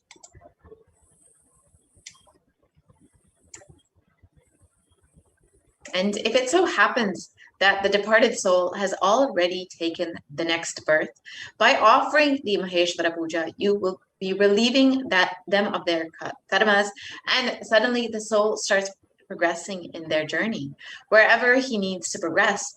So the ritual is like completing the completions at both ends.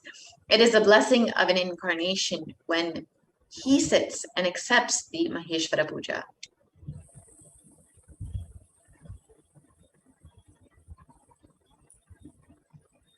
And as we have already understood today, with the story of Bhagirath, the river Ganga is considered as a river which is there in the higher lokas, and it is there with the Kamandalu of Brahma, means this is the energy, this is the water energy of existence. Yes, so let us understand a little bit about Kailasa's Maheshwara Puja, which the Supreme Pontiff of Hinduism has been making available for humanity over the last 27 years continuously. And over the last 2 years, since the beginning of this pandemic, since the beginning of Pralaya, the Supreme Pontiff of Hinduism has made the Maheshwara Puja available. Kailasa has made the Maheshwara Puja available twice a month on the no moon day and the full moon day for all the departed souls who are experiencing the suffering or incompletions at this time, in order to liberate them from these incompletions, these sufferings that they may be facing. So let us understand and hear a little bit more about the offering. Maheshwara Puja, once again, is the offering of bhiksha or food to the avatar along with his monastic disciples, sannyasis and brahmacharis in the path of sannyas. And in this puja, the sannyasis are treated as Lord Paramashiva himself and are offered the bhiksha and fed. You can see here in this picture all of the sannyasis seated for the Maheshwara Puja. And yes.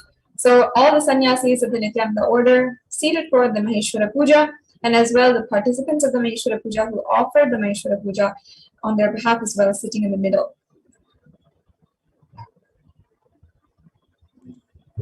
Yes, and now, as we explained earlier, the Supreme Pontiff of Hinduism has been continuously making the Maheshwara Puja available for humanity over the last 27 years. So let us look at a recap of some of these Maheshwara Pujas.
Nithyananda, Guruve Namostute Nithyananda, Guruve Namostute Nithyananda, Guruve Namostute Nithyananda.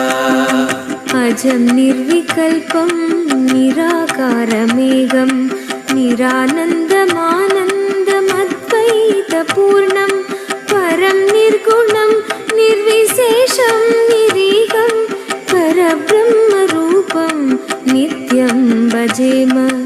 Ajam Nirvikalpam Nirakaramegam Niranandamanandam Advaita Purnam Param Nirgunam Nirvisesham Niriham Parabrahma Rupam Nityam Bhajema.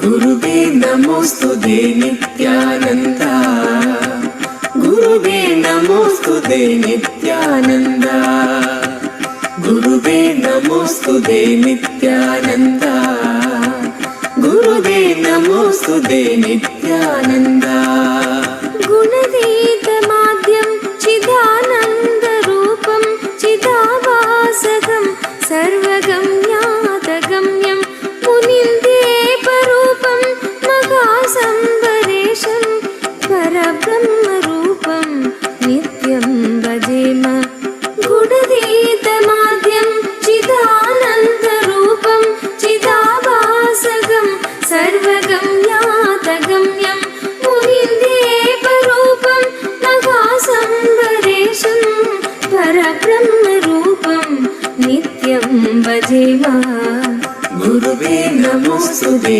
Nityananda गुरुवे नमोस्तुते नित्यानन्दा गुरुवे नमोस्तुते नित्यानन्दा गुरुवे नमोस्तुते नित्यानन्दा जगत्कारणं कारणज्ञानरूपं सुरातिगं सुगातिं गुणेशं नित्यं जगद्व्यापिनं विश्ववन्द्यं सुरेशं परब्रह्मरूपं नित्यं भजेम जगत्कारणं कारणज्ञानरूपं सुरातिगं सुगातिं गुणेशं नित्यं जगद्व्यापिनं विश्ववन्द्यं सुरेशं परब्रह्मरूपं नित्यं भजेम गुरुवे नमोस्तुते Nityananda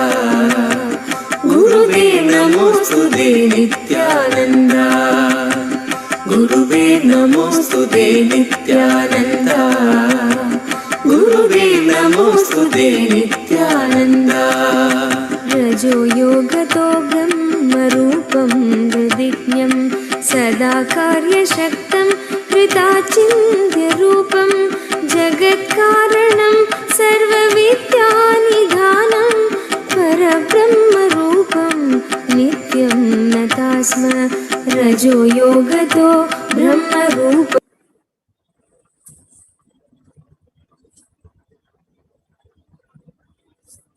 Yes. So as you can see, this video showed us how from just the 2021 years ago, Swamiji has been continuously offering this Maheshwara Puja. The Maheshwara Puja was a way that Swamiji has been liberating the souls, the departed souls.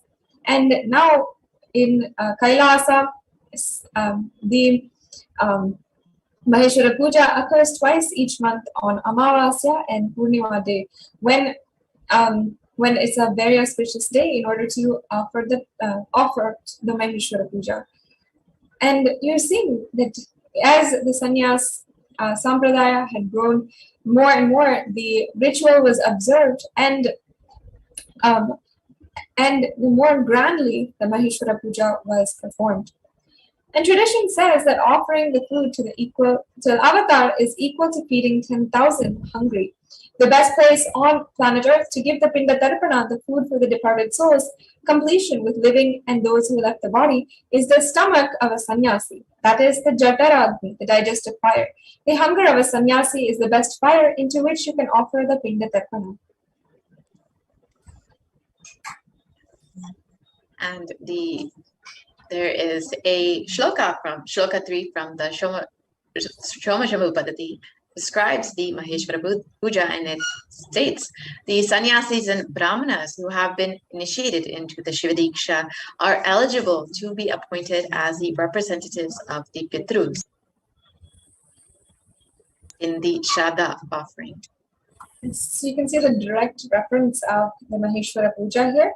And not only that, as an Apta Pramana, the Maheshwara Puja was also practiced by Ramana Maharshi in Tiruvannamalai. It is one of the rituals which he himself had sat for and did very much the same process as Supreme Pontifical Hinduism is doing today. And in the Ramana Ashram, they still conduct the Maheshwara Puja, and they were always, when Ramana Maharshi was living in the body, they were always conducting this Maheshwara Puja as well by feeding the sannyasis and feeding all of those initiated into sannyas by Ramana Maharshi, Bhagavan Ramana Maharshi.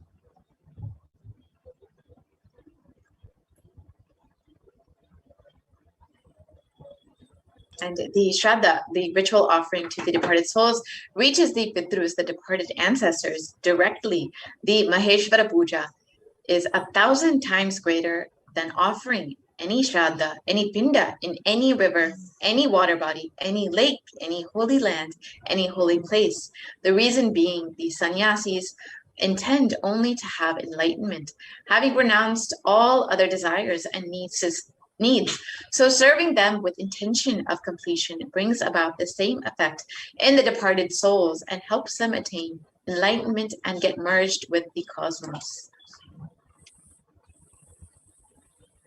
The tradition says that one morsel of rice offered and served to the avatar liberates 7 generations up and 7 generations down of the heredity of the Maheshwara Puja participant. And those many extra morsels of rice fed bestows that many kalpas, and a kalpa is equivalent to 4.32 billion human years of life in Kailasa, in the space of an enlightened master to the participant. It's actually such a blessing to literally have these. To have literally Kailasa guaranteed for you. Yes, and the Supreme Pontiff of Hinduism personally receives the bhiksha and the food offering using the astronomical chart or a photograph of the departed soul. The Supreme Pontiff of Hinduism brings completion to not just the unfulfilled emotional verbal commitments, but also everything and anything you were insensitive to them about. And so we'll hear a little bit more about the Maheshwara Puja offering after a very quick break.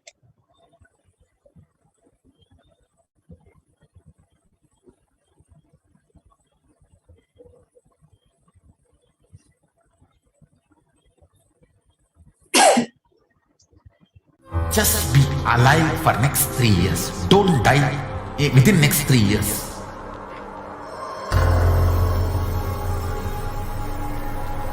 Just don't die within next 3 years. Be alive. Somehow be alive. I'm working sincerely. I will reach you somehow. Somehow I will reach you. It's my commitment to humanity.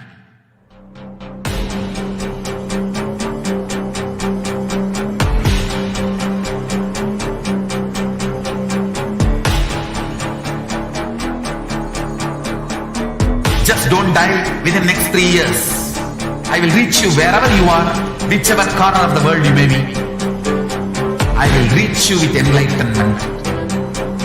You manifesting the space, state, powers, being Paramashivoham. It is possible, and it is possible for you.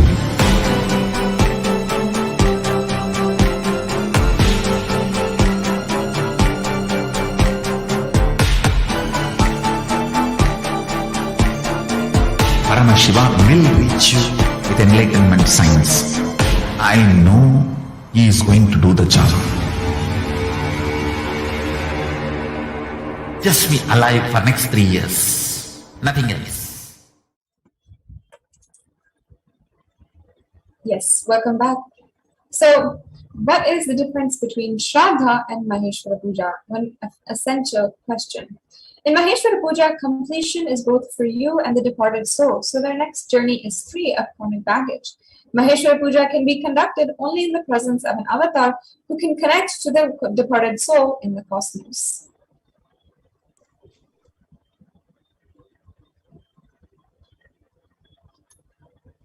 And you may be wondering if you can offer the Maheshwara Puja for yourself.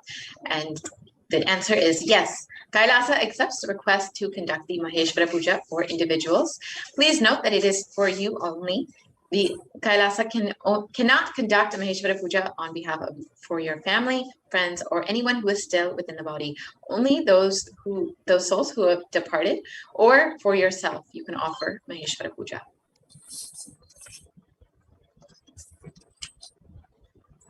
If you have any questions about offering the Maheshwara Puja, if you want more information, you can place your request at Kailasa's kailasamailer.com/sevas, and Kailasa's service will be reached out to you immediately.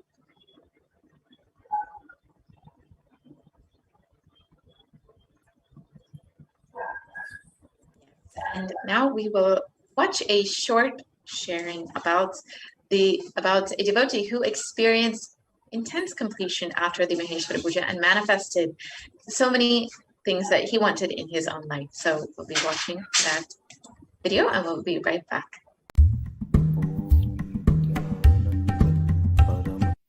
Nithyanandam. I am grateful for this opportunity to share a few words about Swamiji, about my association with Swamiji. I think back in 2008 or 9, I landed up on a YouTube video of Swamiji, and ever since that time, I think I could not even stop watching the videos because of the effect they had. It just basically opened up worlds of wisdom that is based on Hindu scriptures. And in general, basically, I did have some gurus and some masters alongside my journey, and I think I was looking for answers for several of my growing years. But the moment I saw Swamiji and I got associated to his teachings via YouTube, I think almost that settled a lot of things in me, and I know that I don't need to look for anything else. Then I started being associated with Swamiji in one way or the other. By just being a part of several of the programs and also meeting him in person.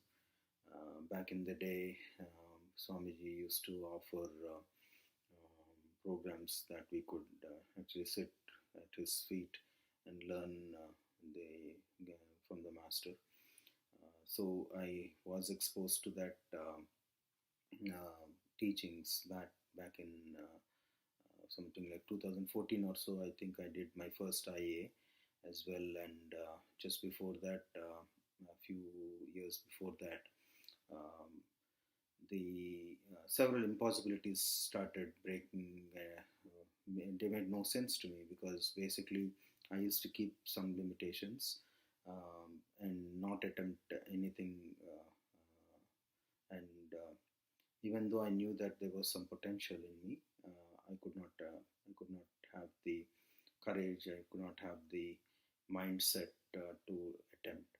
The moment Swamiji showed a path in several programs and opened up several energy centers through direct initiation and also the teachings, I started looking for solutions.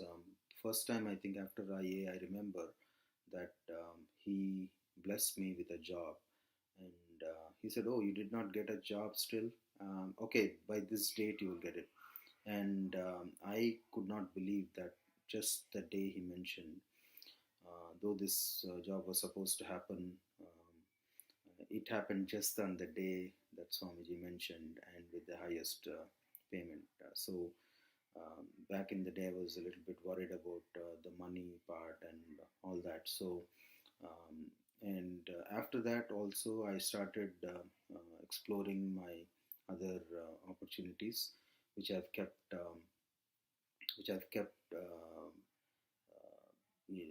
in the background and was not attempting.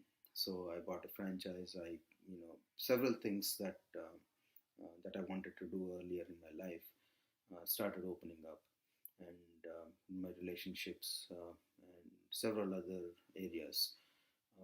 I remember in one of the IAs, I actually met with an accident, and Swamiji literally took care of me as a baby for about a few weeks, and I was completely, everyone around me was surprised how I handled it so well. I mean, I said it's not because of me, because I knew that Swamiji was working in the background to handle that. It was one of the spinal injuries, so pretty serious in the normal context, but the way I could come out of it, and I'm absolutely very well functioning in health. And recently I performed Maheshwara Puja, which I've been delaying a lot, and I did not know there are some breakthroughs that I need, that I was looking for, and after Maheshwara Puja, I can tell you that just within the next 24 hours or so, I landed up in another salaried job, though I was not looking for it, another 10-20%. I mean, I'm just saying that the faith and connection with the Master is something that I value and cherish all my life, and I just landed up in two different unknown things opening up because of the Maheshwara Puja that I performed. And anytime if I'm also looking for solutions, I pray to him. I talk to him every day at home. I have the Atma Murti, and then I close the door or just talk to him. And also I experience very solutions in the form of his teachings come to me, surface automatically when I just remember him or pray to him for solutions. So thank you, Swamiji Nithyananda.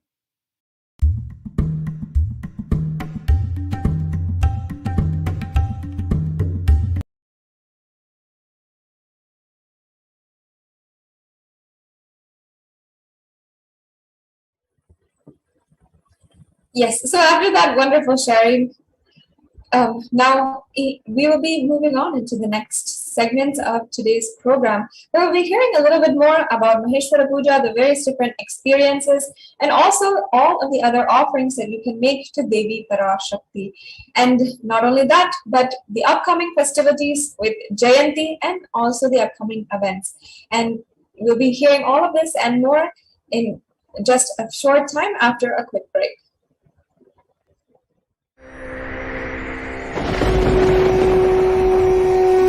Ultimate divine descends in human body and expresses its extraordinary powers and experiences playfully.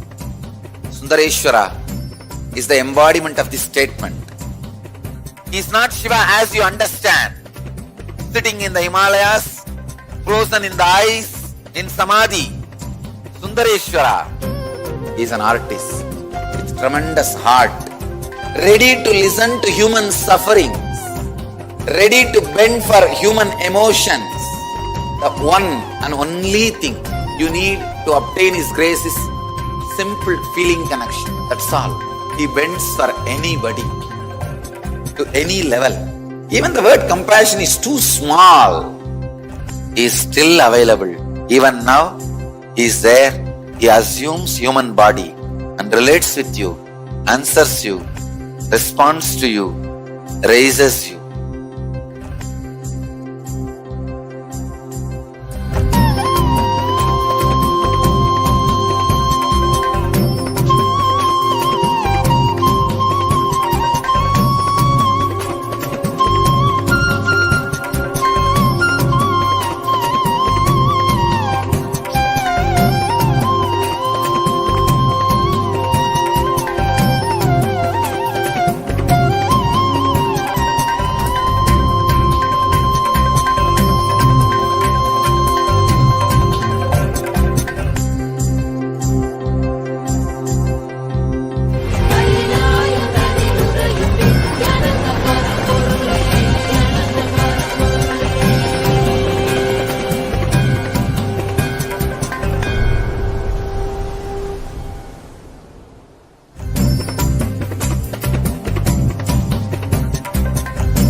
I don't know, I was lost.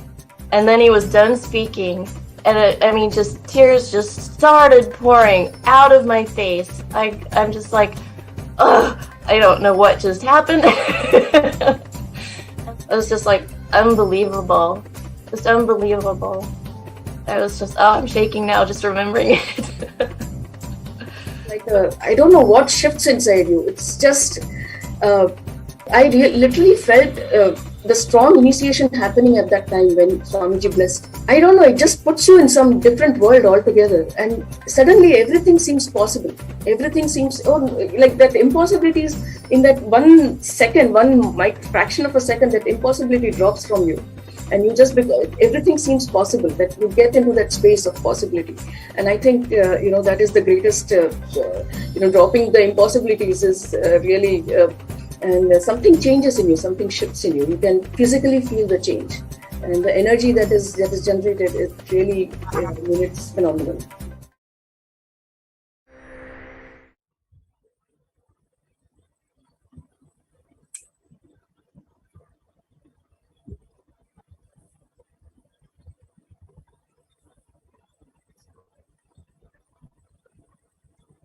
Is the greatest, dropping the impossibilities is really, and something changes in this.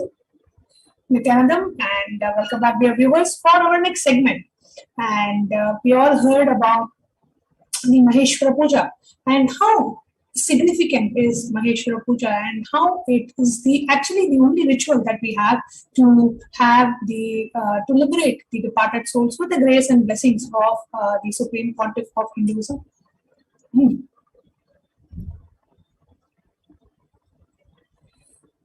And in this segment, we are going to share with you about just one testimonial on how, what really happens. I was a personal witness to a specific incident that happened in the year 2013 with the Supreme Pontiff of Hinduism, as the Maheshwara Puja was happening during one of the programs that we had, and it was a memorable experience for me.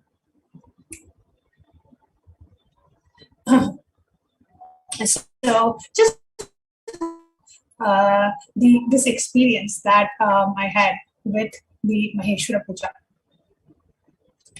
Now, this happened in the year 2013, and we were all in Bali. Swamiji was conducting a 21-day retreat, the Inner Awakening retreat in Bali. And the Inner Awakening is basically a 21-day retreat conducted in many places. It has happened in India, Cambodia, Thailand, Bali, in the cruise, amongst other places as well.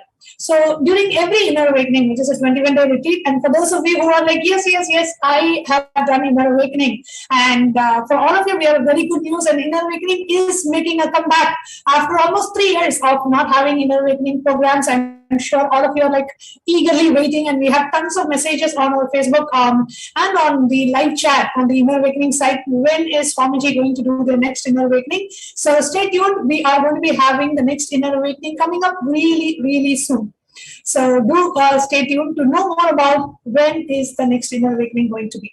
So during one such Inner Awakening program that we had in December 2013 in Bali, Indonesia. So at that time, we had the Maheshwara Puja. During one of the full moon days during the program, we had a Maheshwara Puja. And you're actually seeing Swamiji sitting in the main hall for the Maheshwara Puja. So the Maheshwara Puja is when Swamiji and all the monastic disciples, like you see in the picture, all of us sit and the food offering is made to Swamiji and all his monastic disciples. We partake the Pinda Prasada.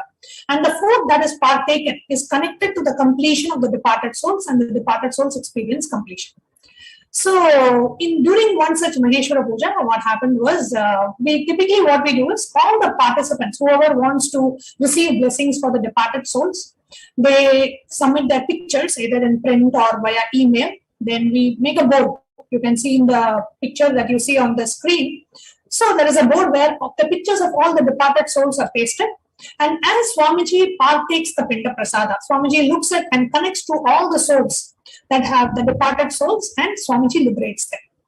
So the puja was happening. We chant the Sankalpa mantra, and then the 15th chapter of Guru Gita, and then the Guru Puja starts. So the chanting is going on, and Swamiji, what we do is, traditionally what is to be done, the sannyasis go for begging, get the food that is begged, and cook together, and then the Guru mixes all the food, and Guru gives the food from his own hands.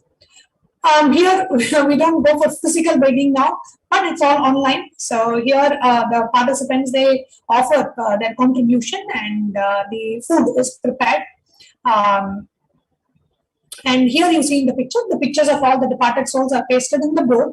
And Swamiji looks at all the departed souls' picture and he liberates them. This is the whole ritual. So as we were finished the chanting and Swamiji was mixing the food and partaking the Pinda Prasada, as Swamiji put one handful of food in Swamiji's mouth, immediately Swamiji took the mic and he announced that Swamiji got a message from Pitruloka. Okay, so Pitruloka is a different dimension which is between just above the planet Earth. We have the Pitruloka, a separate space where all the departed souls, before they get their next body, all the departed souls, they stay in the Pitruloka. So Swamiji got a message from Pitruloka that one of the beings whose pictures that was pasted in the board is still alive.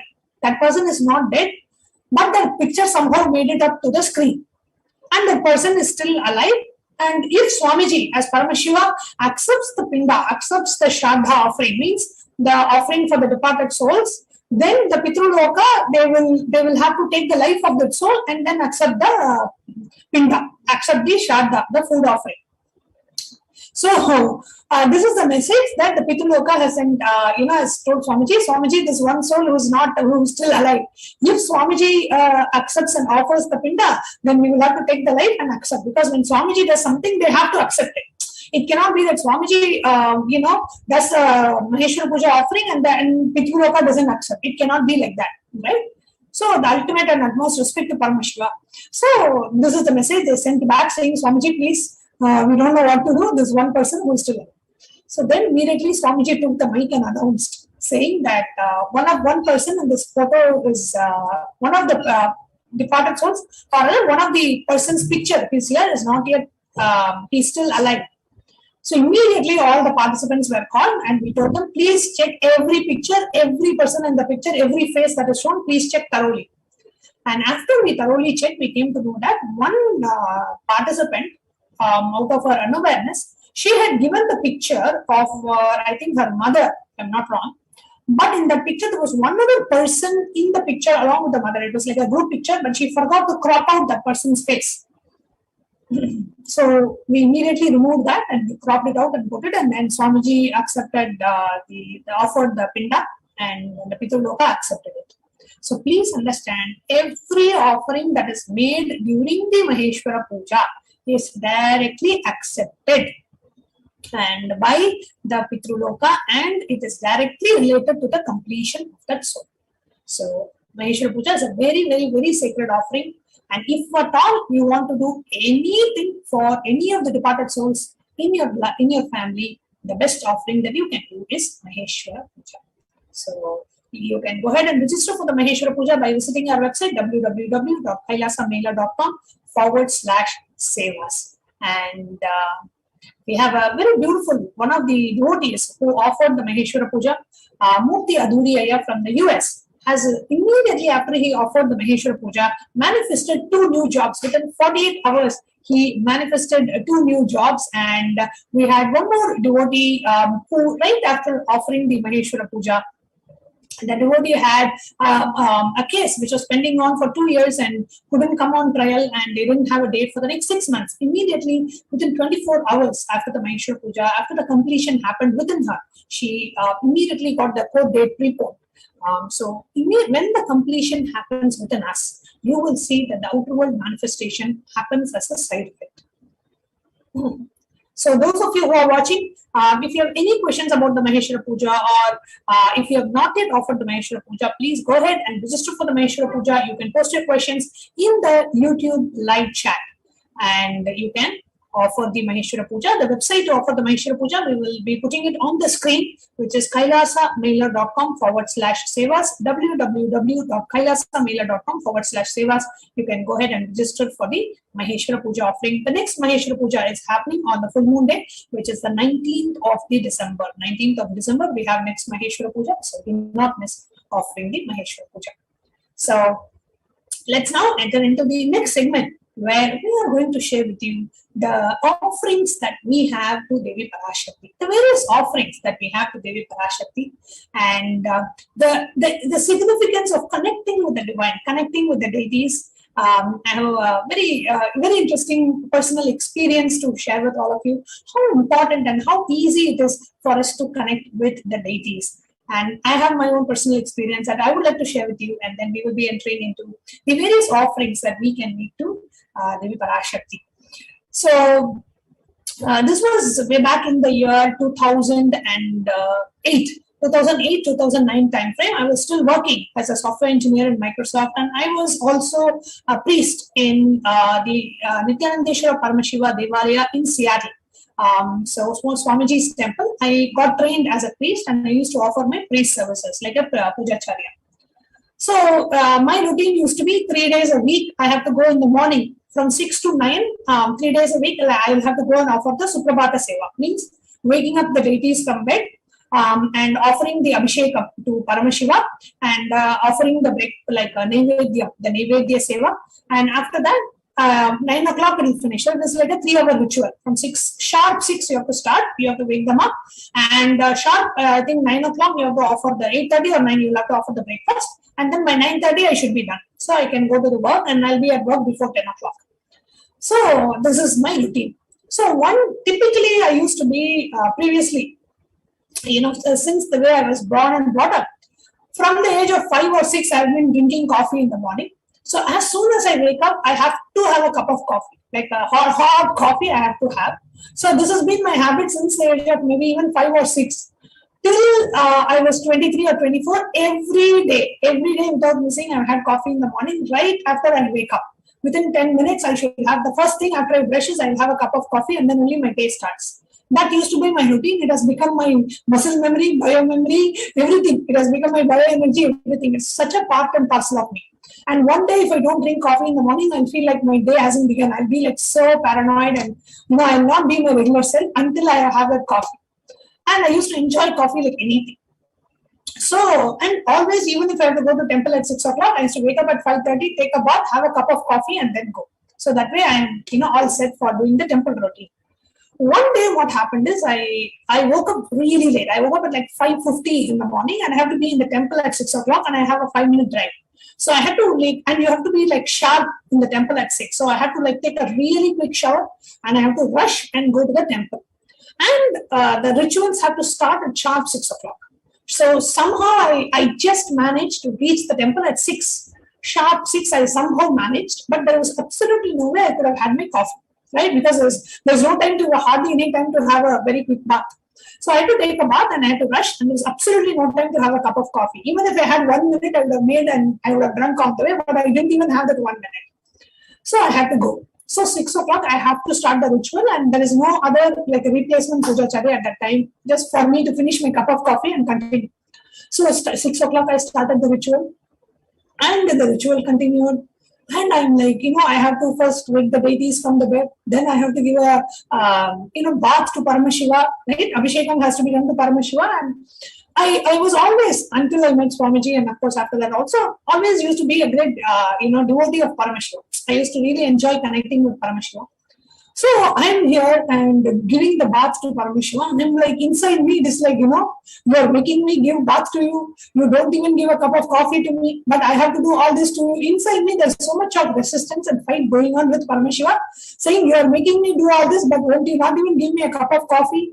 They tell that you're a great Ashitosha, you're a great compassionate being. All I'm asking is 1 cup of coffee in the morning. I'm not saying I will not do rituals to you, but I could have done after I had a cup of coffee. All that I'm internally fighting, but externally I'm doing all the rituals. I am giving bath to Paramashiva, I am chanting the mantra, and I am doing the alankaram, all that I am doing. So from 6 o'clock I have not had my coffee, and by 7 o'clock I am having a bad headache. And because I have not had my coffee, and so I'm having a very bad headache, but I am continuing to do the rituals. So one side I'm like, why are you making me do all this? I have to, one side I have to take care of you, the other side you are not even giving me 1 cup of coffee. Did I ask something big? All I'm asking is 1 small cup of coffee. All that I'm fighting inside. But externally I'm doing the ritual. I finished the Abhishekam. I finished the Alankaram. I have to dress the Paramashiva Linga, and then you have to do the Guru Puja. And then after the Guru Puja, I have to make the Naivedyam offering. And in the Naivedyam, after the Naivedyam offering, you have to offer the food. So I'm making the Naivedyam offering. So at that time, there is no break, right? So you'll have to continuously do. So I am making the Naivedyam, everything is timed. You have to do it exactly at that time. So I'm preparing the Naivedyam and I'm offering the Naivedyam. And finished offering the Naivedyam at 9:15 or 9:30. I had a cup of coffee and I came back to my original state. Like Swamiji says, coming back to your Paramashivoham state, I came back to my coffee state, after coffee drinking state. And please understand, so those whole 3 hours I was battling and I couldn't drink my cup of coffee, whatever. Right after that incident, this was in maybe early 2009. Right after this incident, just few days, 3-4 days after that incident, the very coffee addiction that I had for 20 years completely left me. I don't know how. I didn't want to. Every time I used to keep telling me from the age of maybe 15 or 16, I used to keep telling I have to stop drinking coffee, but I will drink. Every day religiously, I will feel like I should stop, but I will not stop. After this specific incident happened, just 3-4 days later, I could not drink coffee anymore. I don't know how it will be believable. It's not that I dropped it, the coffee dropped me. I could not take, even till date, I cannot take a sip of coffee. Even if I take one sip of coffee, I'll have a splitting headache. I cannot, my body is not able to take coffee anymore. And after that incident, which is in 2009 till now, I'm not able to drink coffee. I'm very happy about it, but I'm just telling I could not. The entire coffee addiction left me once and for all. And that is when I realized the importance of, connecting with the deities and doing the rituals, doing the pujas, doing the abhishekam and touching the very deities which have been energized by Swamiji and offering the seva, connecting with the deities have such a huge impact in our lives. And these kind of habits are very difficult to leave. And we struggle. I've been struggling for like maybe 6-7 years, but never I was able to stop this habit. And it was such an integral part, and it became even physical that I used to get literally a physical headache if I don't drink a cup of coffee. And after that, I was like, get lost. I'm just going to drink a cup of coffee and move on with life. So I could never drop that habit. But just by doing the connecting with Paramashiva in the form of rituals and taking care and doing the seva and the puja, that habit completely left me once and for all. Until date, I'm not able to actually have a cup of coffee. So it was such a beautiful experience that I had, and it's just a big trick. Just one day, instead of going through my regular path of having the coffee, the life just made me. Swamiji actually made me go through that ritual of just performing the temple rituals, and that completely removed the pattern for me once and for all. So connecting with the deities and offering the seva, offering the rituals to the deities heals us, helps us in so many ways which we cannot even understand. So offering of our worship, offering of our sevas and connecting to the deities and offering our love, gratitude and devotion goes a long way for us to experience Devi Parashakti, experience our beloved Swamiji. So just wanted to share my personal experience as we get ready to enter into the next segment of what are the different offerings that we have to Devi Parashakti. And joining me in this segment is Ma Amritananda, and both of us together will be sharing this segment. Nithyananda, Ma. Nithyananda. Yes. So I was just sharing my personal experience of the offering my priest services in the temple in Seattle, and how connecting with the deities really helps us in so many different ways.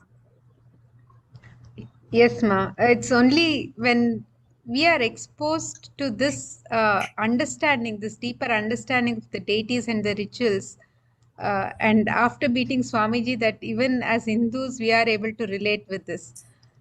So that was such a beautiful sharing that you just shared.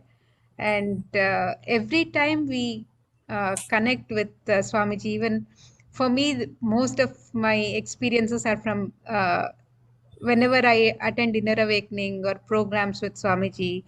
And even during these times, like the very first time I attended Inner Awakening, and the diet changes that we made, it became so effortless. So he just makes it so effortless.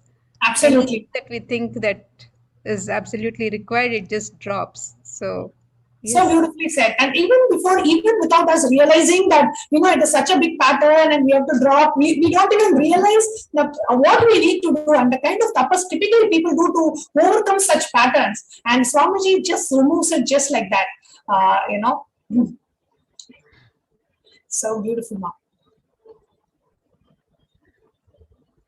So let's now get into the various offerings that we have for Devi Parashakti. Yes, so the first offering we have is the e-hundi offering. And this is similar to the hundi offerings in the temples, where we can offer any token of gratitude to the divine when we receive the darshan. So with the e-hundi offerings, you can make any offering of any amount and in multiple currencies. And Devi is described as Bhakti Priya in the Lalita Sahasranama. This verse describes Devi's love for true devotion. Let's look at this verse. Bhakti Priya Bhakti Gamya Bhakti Vashya Bhayapaha Shambhavi Sharadaradhya Sharvani Sharmadhaini. And the translation for this verse, it says, Devi is fond of true devotion and is realized through true devotion. She can be won over through true devotion, and she removes all fear. If there's any fear in the minds of the devotee, Devi is sure to remove that fear. It is stated that Devi likes to be worshipped in autumn, and here it is meant the autumn of our lives, when our thoughts turn more and more inwards. The role of the divine is known and understood clearly. The need for Devi worship then becomes stronger.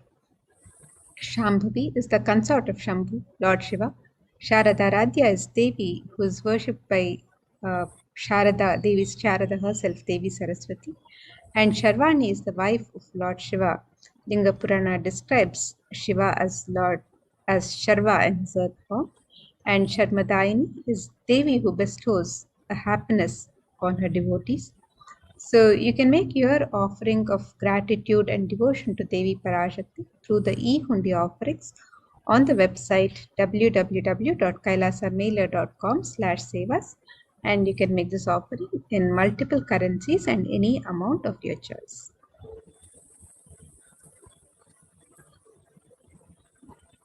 The next offering that we have to Devi Parashakti is the offering of Sankalpa. The Saundarya Lahari, the reference so beautifully says, let the mantras I chant with the sacrifice in my soul become chanting of your name. Let all my movements become auspicious mudras. Let my travel become perambulations around thee. Let the act of eating and drinking become fire oblations in the homa to thee. Let my act of sleeping become salutations to you. And let all actions of the pleasure of mine become part of your worship. So, blessings for both asked and unasked, remembered and forgotten wishes. Whenever we talk about remembered and forgotten, I'm sure every disciple will remember about Swamiji, because even if we forget, even if we don't remember, Swamiji will remember everything that Swamiji blessed us, and what we want to ask also Swamiji remembers, and he brings it out of us and he blesses us. Not only Swamiji identifies what we forget, he makes us understand what we have forgotten, and he reminds it to us, and Swamiji fulfills that also. So any desire you have, Swamiji will ensure he fulfills it, and he will make sure we experience that desire. So desires are not wrong, and especially with Swamiji, you can have any desire as long as it is not against the very purpose of your life and the commitment and the path, the lifestyle that you have chosen. As long as it is in alignment to that, any desire is perfectly fine, and Swamiji literally fulfills all our desires. And when we have Swamiji, we just feel like, Swamiji, anything that you need, you will just go to Swamiji, whether it is from healing your mobile phone, to healing the laptop, to healing the hard disks, to healing your leg, to healing your kidneys, to healing your children, to healing your car, anything and everything. We just go to Swamiji and say, and Swamiji literally does everything for us. And just connecting with Swamiji, and all the Paramashivoham participants and all the inner awakening participants, each of us have Atma Murtis in our house, right? Just going and sitting in front of the Atma Murti and literally talking. If you have Guru Padukas, wonderful. If you have a Paduka Mandir, just touching the Padukas and literally connecting with the deities and connecting with the divine, connecting with the Guru. You will see Swamiji just responds to every prayer of yours. So the Sankalpa offering is a conscious intention, a desire. You just express your intention. The Vedic tradition says you don't even have to fulfill your desire. Just express your desire. This is my desire. Come and in front of the divine being, come in front of the Guru and say, Swamiji, this is what I am. As long as you are clear on what is your intention to be, the divine just manifests as reality in our lives. So, having the right desire and manifest it in your life. So, the sankalpa is creating that conscious intention within us.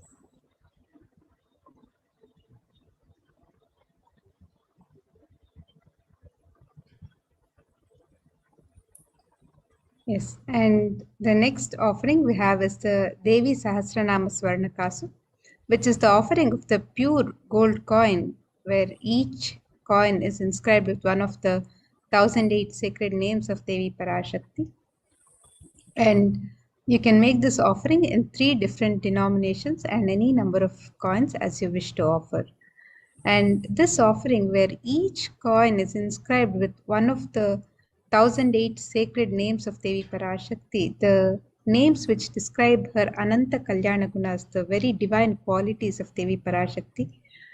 And when you make this offering, you're also blessed to manifest and awaken these very same divine qualities, divine attributes of Devi Parashakti herself. So you can register for this offering on the website www.kailasamailer.com/sevas.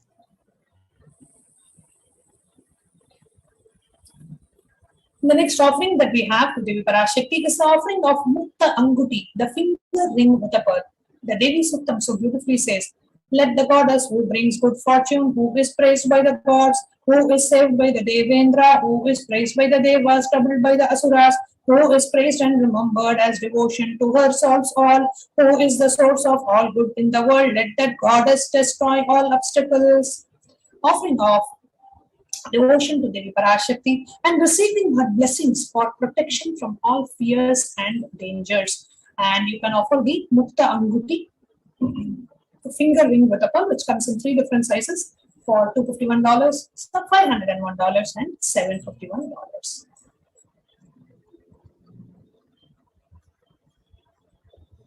And the next offering to Devi Parashakti is the offering of the Swarna Padma Pushpa, which is the gold lotus flower. And this prayer to Devi Parashakti describes Siddhi Buddhi Prade Devi Bhukti Mukti Pradayini Mantra Murte Sada Devi Mahalakshmi Namostute. And the translation for this verse, it says, Devi who bestows accomplishments and intellect, who showers worldly prosperity, Devi who powers the subtle mantra of the cosmos, I bow to you, O Devi Mahalakshmi. And you can make this offering of the Swarna Padma Pushpa, the gold lotus flower, Devi Parashakti, and be blessed with all the auspiciousness and blessings to attract positive relationships in personal and business endeavors.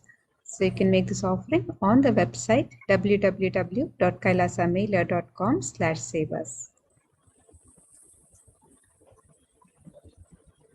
The next offering that we have to Devi Parashakti is the offering of Swarna Veti, the golden torii.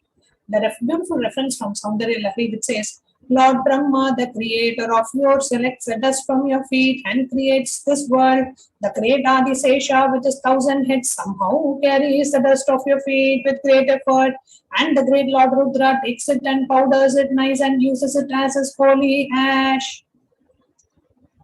So offering of the Swarnameti to awaken the leadership qualities in you and by offering the worship to the divine lotus feet of Devi Parashakti.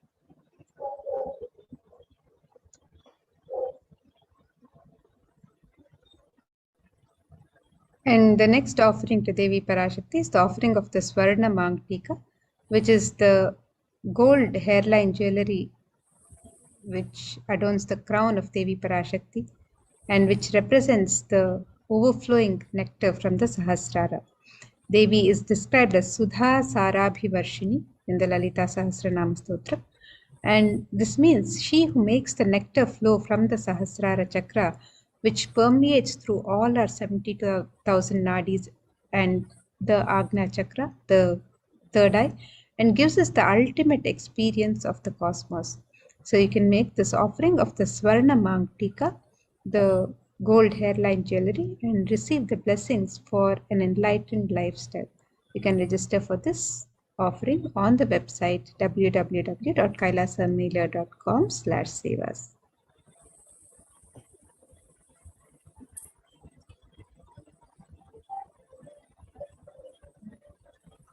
The next is the offering of Pratyaksha Pada Puja, the offering of gratitude at the divine lotus feet of our beloved Swamiji, and a beautiful offering of gratitude. The reference above for the Pratyaksha Pada Puja is from the Guru Ashtaka. It says, Yasho me gatam dikshu dana pratapa jagat vastu sarvam kare yat prasadat manaschena lagnam guroram dvipadme tatakim tatakim tatakim tatakim. My repute has traveled in all directions through my philanthropy and prowess. All the things of this world are in my hands as reward for my virtues. Yet if one's mind is not centered upon the lotus feet of the Guru, what then, what then, what then? Connecting to the Supreme Pontiff of Hinduism and offering our gratitude at the divine lotus feet of our beloved Swamiji is the Pratyaksha Pada Puja offering, which is very, very, very sacred. In the Guru Gita, Bhagavan Paramashiva says that Dhyanamoolam Guror Murti, Puja Moolam Gurov Padam, Mantra Moolam Guror Vakyam, Moksha Moolam Gurov Kripa. It says Dhyanamoolam Guror Murti. The root of the meditation is meditating on the form of the Guru. Puja Moolam Gurov Padam. The root of the worship is worshipping the sacred feet of the Guru. And Mantra Moolam Guror Vakyam, the root of all the mantras is the words of the Guru. Moksha Moolam Gurov Kripa, the root of the moksha, the liberation, is literally the compassion of the Guru. Just through the compassion of the Guru, the liberation can just be attained, and that for which we take millions of birth. We take birth again and again and again and again. That liberation just through the compassion of the Guru. That is why the Guru is given the highest sthana in the Vedic tradition, because ultimately realizing the ultimate purpose of human life can happen only with the Guru. And just for us to understand how difficult it is to attain liberation, right? I will share one small incident that happened with Swamiji. Well, with Swamiji, nothing is small, but everything has a very deep significance. So we were, Swamiji used to go for a walk. Every time whenever Swamiji is in Adinam or anywhere else also, Swamiji always goes for a walk in the morning and in the evening. And that will be the time we're all waiting to get a glimpse of Swamiji in the Adinam. So once Swamiji was going for a walk, and there were a few disciples walking along with Swamiji, and I was one of them. So as Swamiji was walking, there was a grasshopper. That grasshopper was a few feet in front of Swamiji. And, Swamiji, of course, he is in everything in and around us. So Swamiji saw the grasshopper, and the Swamiji warned all of us, because, sometimes we just look here and there and then we walk, and we shouldn't stamp and harm the grasshopper. So what happened is, Swamiji told us, hey, there is a grasshopper there, all of you please be careful. So then immediately I thought, okay, why, sometimes we may be unaware and we may by mistake stamp on it, so why not just leave the grasshopper on the side? So I went, took the grasshopper and I put it on the side, grass. So it was there, and we were continuing to walk. And as I just put the grasshopper and came back, Swamiji looked at me and said, Jnanatma, do you know how many janmas this grasshopper, he said, how many thousands of janmas this grasshopper would have taken to get and assume the body of a grasshopper? For that soul to evolve itself to come to reach the body of a grasshopper, Swamiji said that soul would have taken thousands of births to attain that body of a grasshopper. I was shocked. Okay, that is for a small grasshopper. Okay, imagine us human beings. So then I asked Swamiji, then what about us human beings? Swamiji said, human beings will take millions of births before you get the first human body. You take millions of births. Each of us have taken millions of births as reptiles and ants and crow and birds and animals. We have taken all these births before we get a human body. And after you assume the human body, there was actually one devotee. This was in one of the programs that we had. There was a devotee who asked Kalabhairava, what is the purpose of my birth and is this my last birth, like that? That person, the Kalabhairava, responded to her saying, this is your first birth as a human being. You have hundreds of thousands of janmas to go. So that to take a human birth, it takes millions of birth and death of all the various different bodies that you assume and finally land in the human body. In the human body, we take hundreds and thousands, if not millions of births until we attain the body which gives us the maturity to work for our seeking and liberation. That is why in Viveka Chudamani, if you say, Adi Shankaracharya so beautifully says, Manushyatva, Mumukshutva, Mahapurusha Samshaya are the three most difficult things to get. The three most difficult things to get on the planet Earth is what? Manushyatva, human body.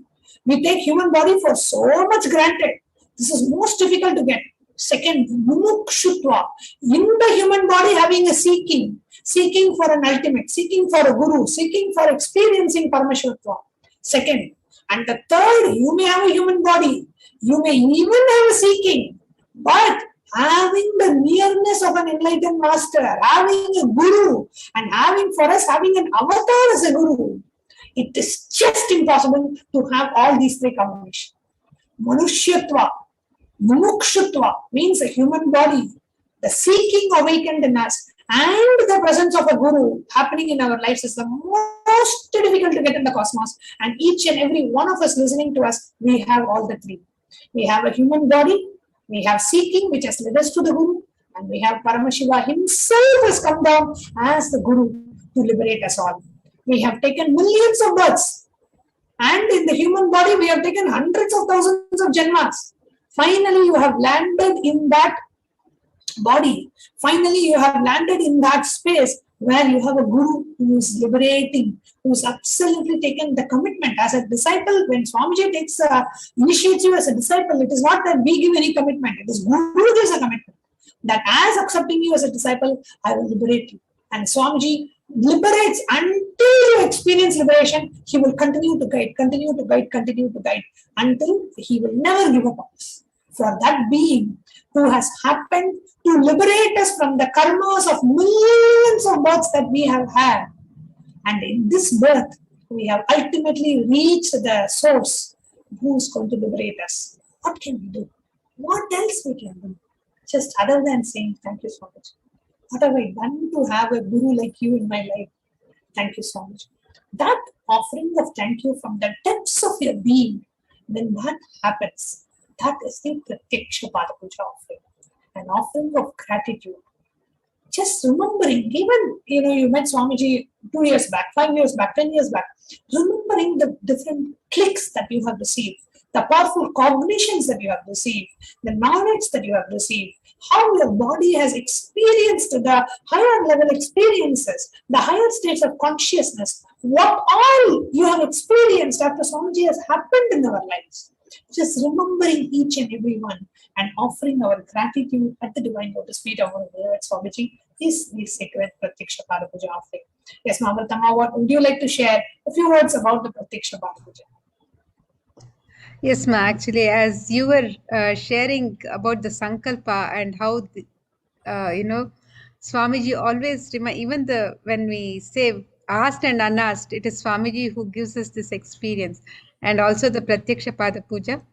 I was reminded of my first Pratyaksha Pada Puja with Swamiji.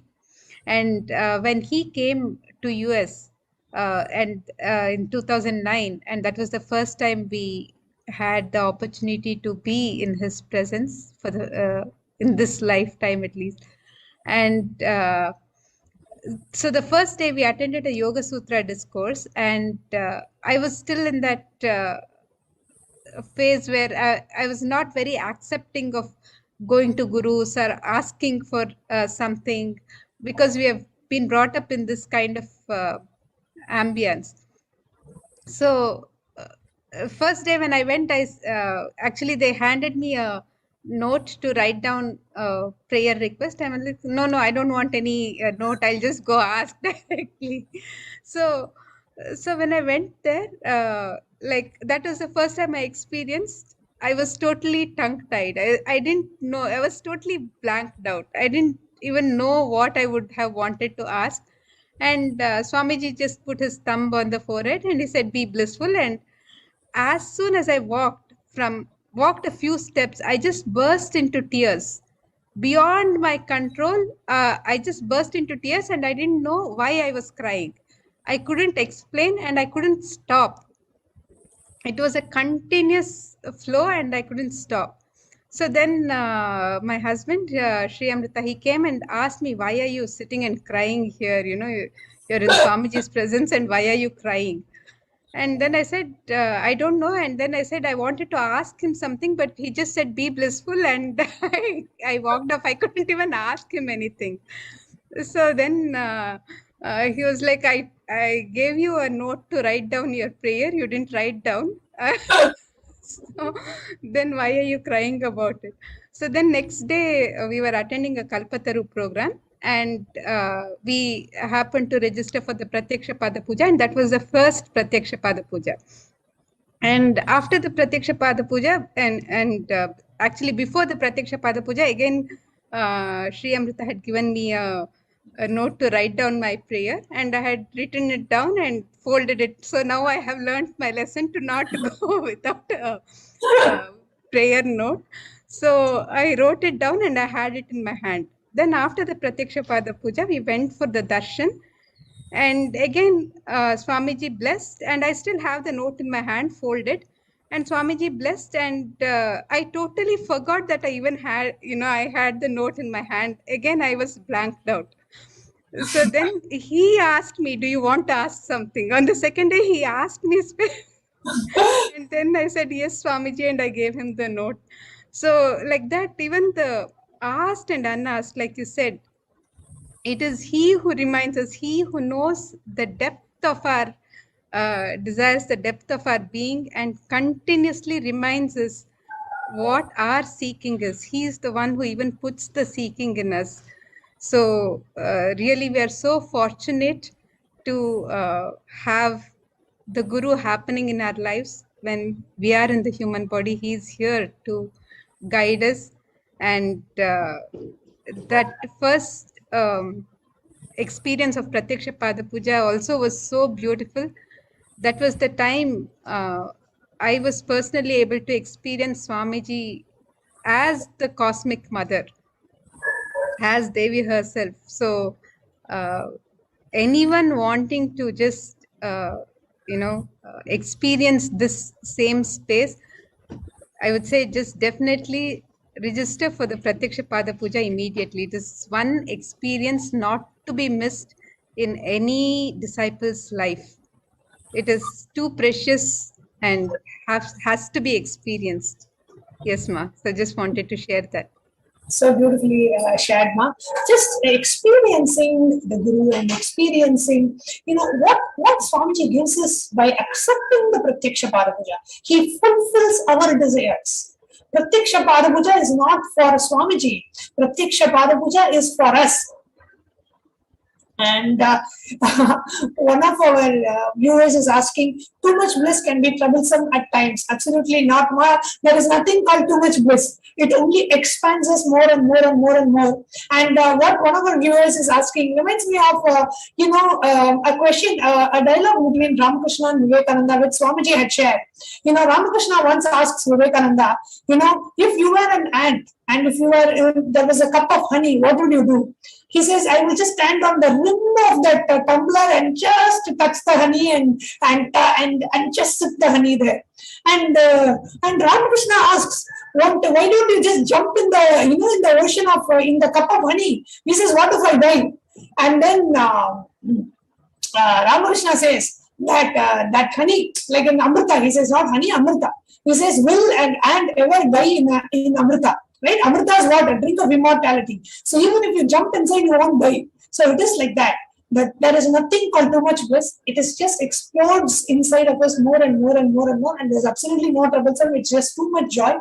And the more and more we walk into the path with the Guru, it is just it's a very beautiful experience, a relationship, and it's a very intimate relationship that you experience as a guru disciple. How the guru guides you in every step of the way. And if we just look at the Mahabharata war and how Krishna is responsible for Pandava's winning. Nothing. It has nothing to do with Arjuna's great bowing skills or Bhima's great Gadayuddha skills. All that, yes, no doubt about Arjuna being the greatest archer and the Bhima being the greatest Gadayuddha shield wielder and all that. No doubt.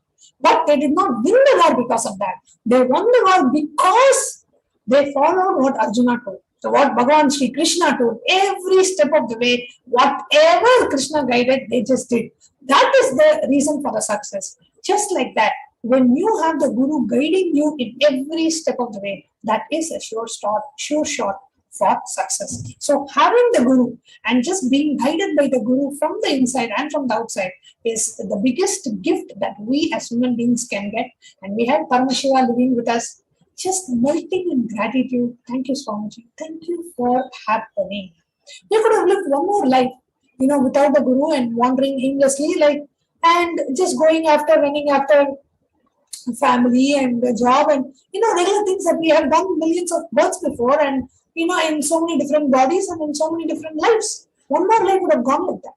But here comes the Guru to save us, protect us all, and to ultimately liberate us. So, offering of the Pratyaksha Pada Puja, every disciple, every devotee, do not miss this opportunity. And there is nothing that can stop you from offering the Pratyaksha Pada Puja once you decide. It is just your decision. Even if you do not have, let's say, $1,008 to be able to offer, just pray. We have Paramashiva ready to give his boons. Just pray saying, Swamiji, I have to offer, you have to somehow manifest things for me, and Swamiji will do it for you. So, he never denies sincere devotee's request. So just pray and register for the Pratyaksha Pada Puja. So it's a very, very, very sacred offering. So we'll now move on to the next offering.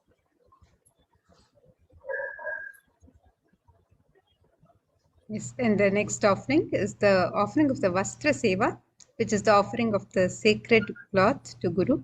And this is also an offering that you can register for along with the Pratyaksha Pada Puja. So as you register for the Pratyaksha Pada Puja, you can also offer the Vastra Seva, and it will be your name will be chanted during the offering of the Vastra Seva. Your sacred cloth will be offered in your name, and you will also get to do the Pratyaksha Pada Puja. So you can register for this offering of the Vastra Seva also along with the Pratyaksha Pada Puja, and you can register on the website www.kailasamailer.com/sevas. And this is a traditional offering which bestows one with the sweetest path to enlightenment and complete protection. So you can register for this offering on the website. The next offering is the various offerings that we have shared with you so far, the E-Hundi offering, the Sankalp offering, which is just $1 per person, the Sahasra Nama Swarna Tasu, which is the gold coin offering, which comes in 3 different sizes, the Mutta Anguti, the finger ring with a pearl, which also comes in 3 different sizes. You can offer whichever one you want. The Swarna Padma Pushpa, the golden lotus offering, comes in 3 different sizes. The Swarna Miti, the golden toe ring, the Swarna Mantika, the golden handling jewelry, the Pratyaksha Pada Puja, the offering of gratitude, and the Vastra Seva, the offering of the cloth. So these are the various offerings that we have for Devi Parashakti. And you can go ahead and register by visiting the website www.kailasamailer.com/sevas. Even if you have just an intention to offer, means you do not have the money to go ahead and pay right now, but you really want to do, then we have a suggestion for you also is you can go ahead and do the step 1. Step 1 is just intention. You submit your intention saying, I want to do, and you receive Swamiji's blessings. Step 2 is where you actually go ahead and do the payment, and the step 3 is after the payment, you fill the confirmation.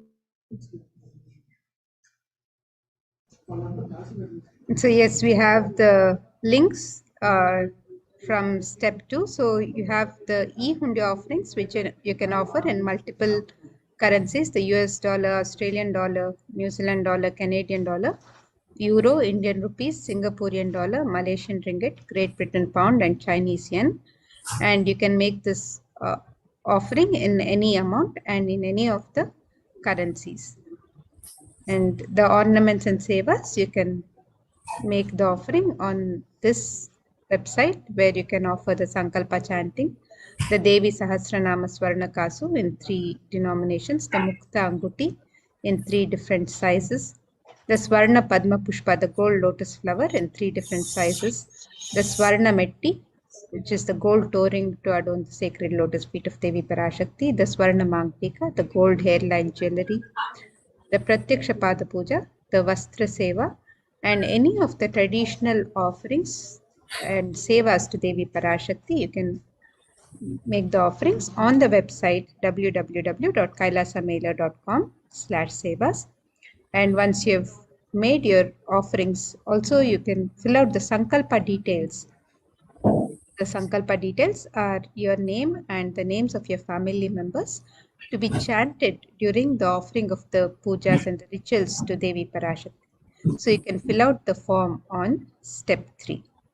So these are the various offerings and of ornaments and sevas that you can offer to Devi Parashakti during the darshan today, as we receive the darshan of Devi Parashakti.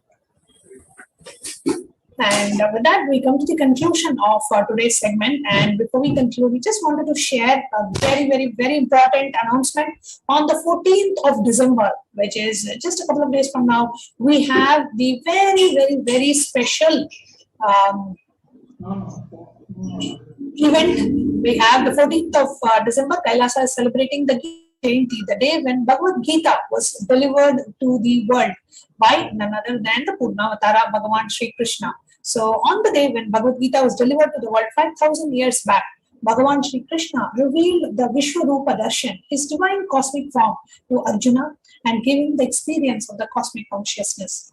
And today, on the very same day, 5,000 years later, the avatar of our times, the Supreme Pontiff of Hinduism, is giving that exact same Vishwarupa Darshan to each and every one of us. So we have a very special program on the 14th of December, which is called the Parandama Vishwarupa Darshan. The program starts at 4 p.m. in the evening, and the darshan starts from 8 p.m. onwards. However, we do sincerely recommend all of you to attend the program to prepare yourself to receive the darshan.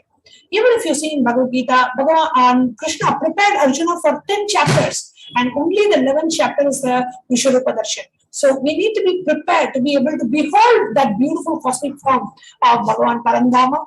So we are all so blessed. Because if at all you have read the chapter 14, the 11th chapter of Bhagavad Gita, you always feel, how would it have been if I had the darshan of the cosmic form? What would it be to have been Arjuna and to behold the cosmic form of Bhagavan Krishna? Many of us may have wondered. To answer our prayers and to shower us with the boons, here comes the Supreme Pontiff of Hinduism giving us the Parandama Vishwarupa Darshan, the beautiful divine form, the cosmic form of Bhagavan Parandama. And we are all so blessed. We don't know what we have done to be able to catch the glimpse, the Vishwarupa of the Supreme Pontiff of Hinduism. So it's a very, very, very beautiful, an opportunity. I don't know whether to call it an opportunity or a blessing. It is the biggest blessings that we have, that the Supreme Pontiff is giving the darshan. All we have to do is just tune in 4 p.m. Indian Standard Time on the 14th of December to watch this very special darshan, Parandama Vishwarupa Darshan. So that's coming up on the 14th of December, and the Jayanti celebrations, the 21-day Jayanti celebrations is starting right around the corner on the 18th of December, and the 28th of December we are celebrating the 45th Avatar Day celebrations, Jayanti of the Supreme Pontiff of Hinduism. So do come and join us for the Jayanti celebrations, and the Pratyaksha Pada Puja and the Tulabharam will be happening on the 28th of December. You can go ahead and register in the same site, www.kailasamailer.com/sevas. So with that, we come to the conclusion of this segment, and the next will be moving on is we'll be watching satsang delivered by the Supreme Pontiff of Hinduism. So let's all stay tuned. We'll be concluding this segment with the Purna Mantra, and we'll be moving on to the satsang now. So here you see on the kailasamela.com/sevas, you see the Nithyanandotsavam, the 21-day Brahmotsavam starting from the 18th of December. So with that, we will be ending the Purna Mantra, and please do stay tuned to watch the Satsang by the Supreme Court of Hinduism. Om Purnamada Purnamidam Purnat Purnamudachyate Purnasya Purnamadaya Purnamevavashishyate. Om Shanti Shanti Shanti Harihi Om Tatsat. Sarvam Bhagavat Shri Nithyananda Paramashiva Paduka Arpanamastu. Om Nithyanandam.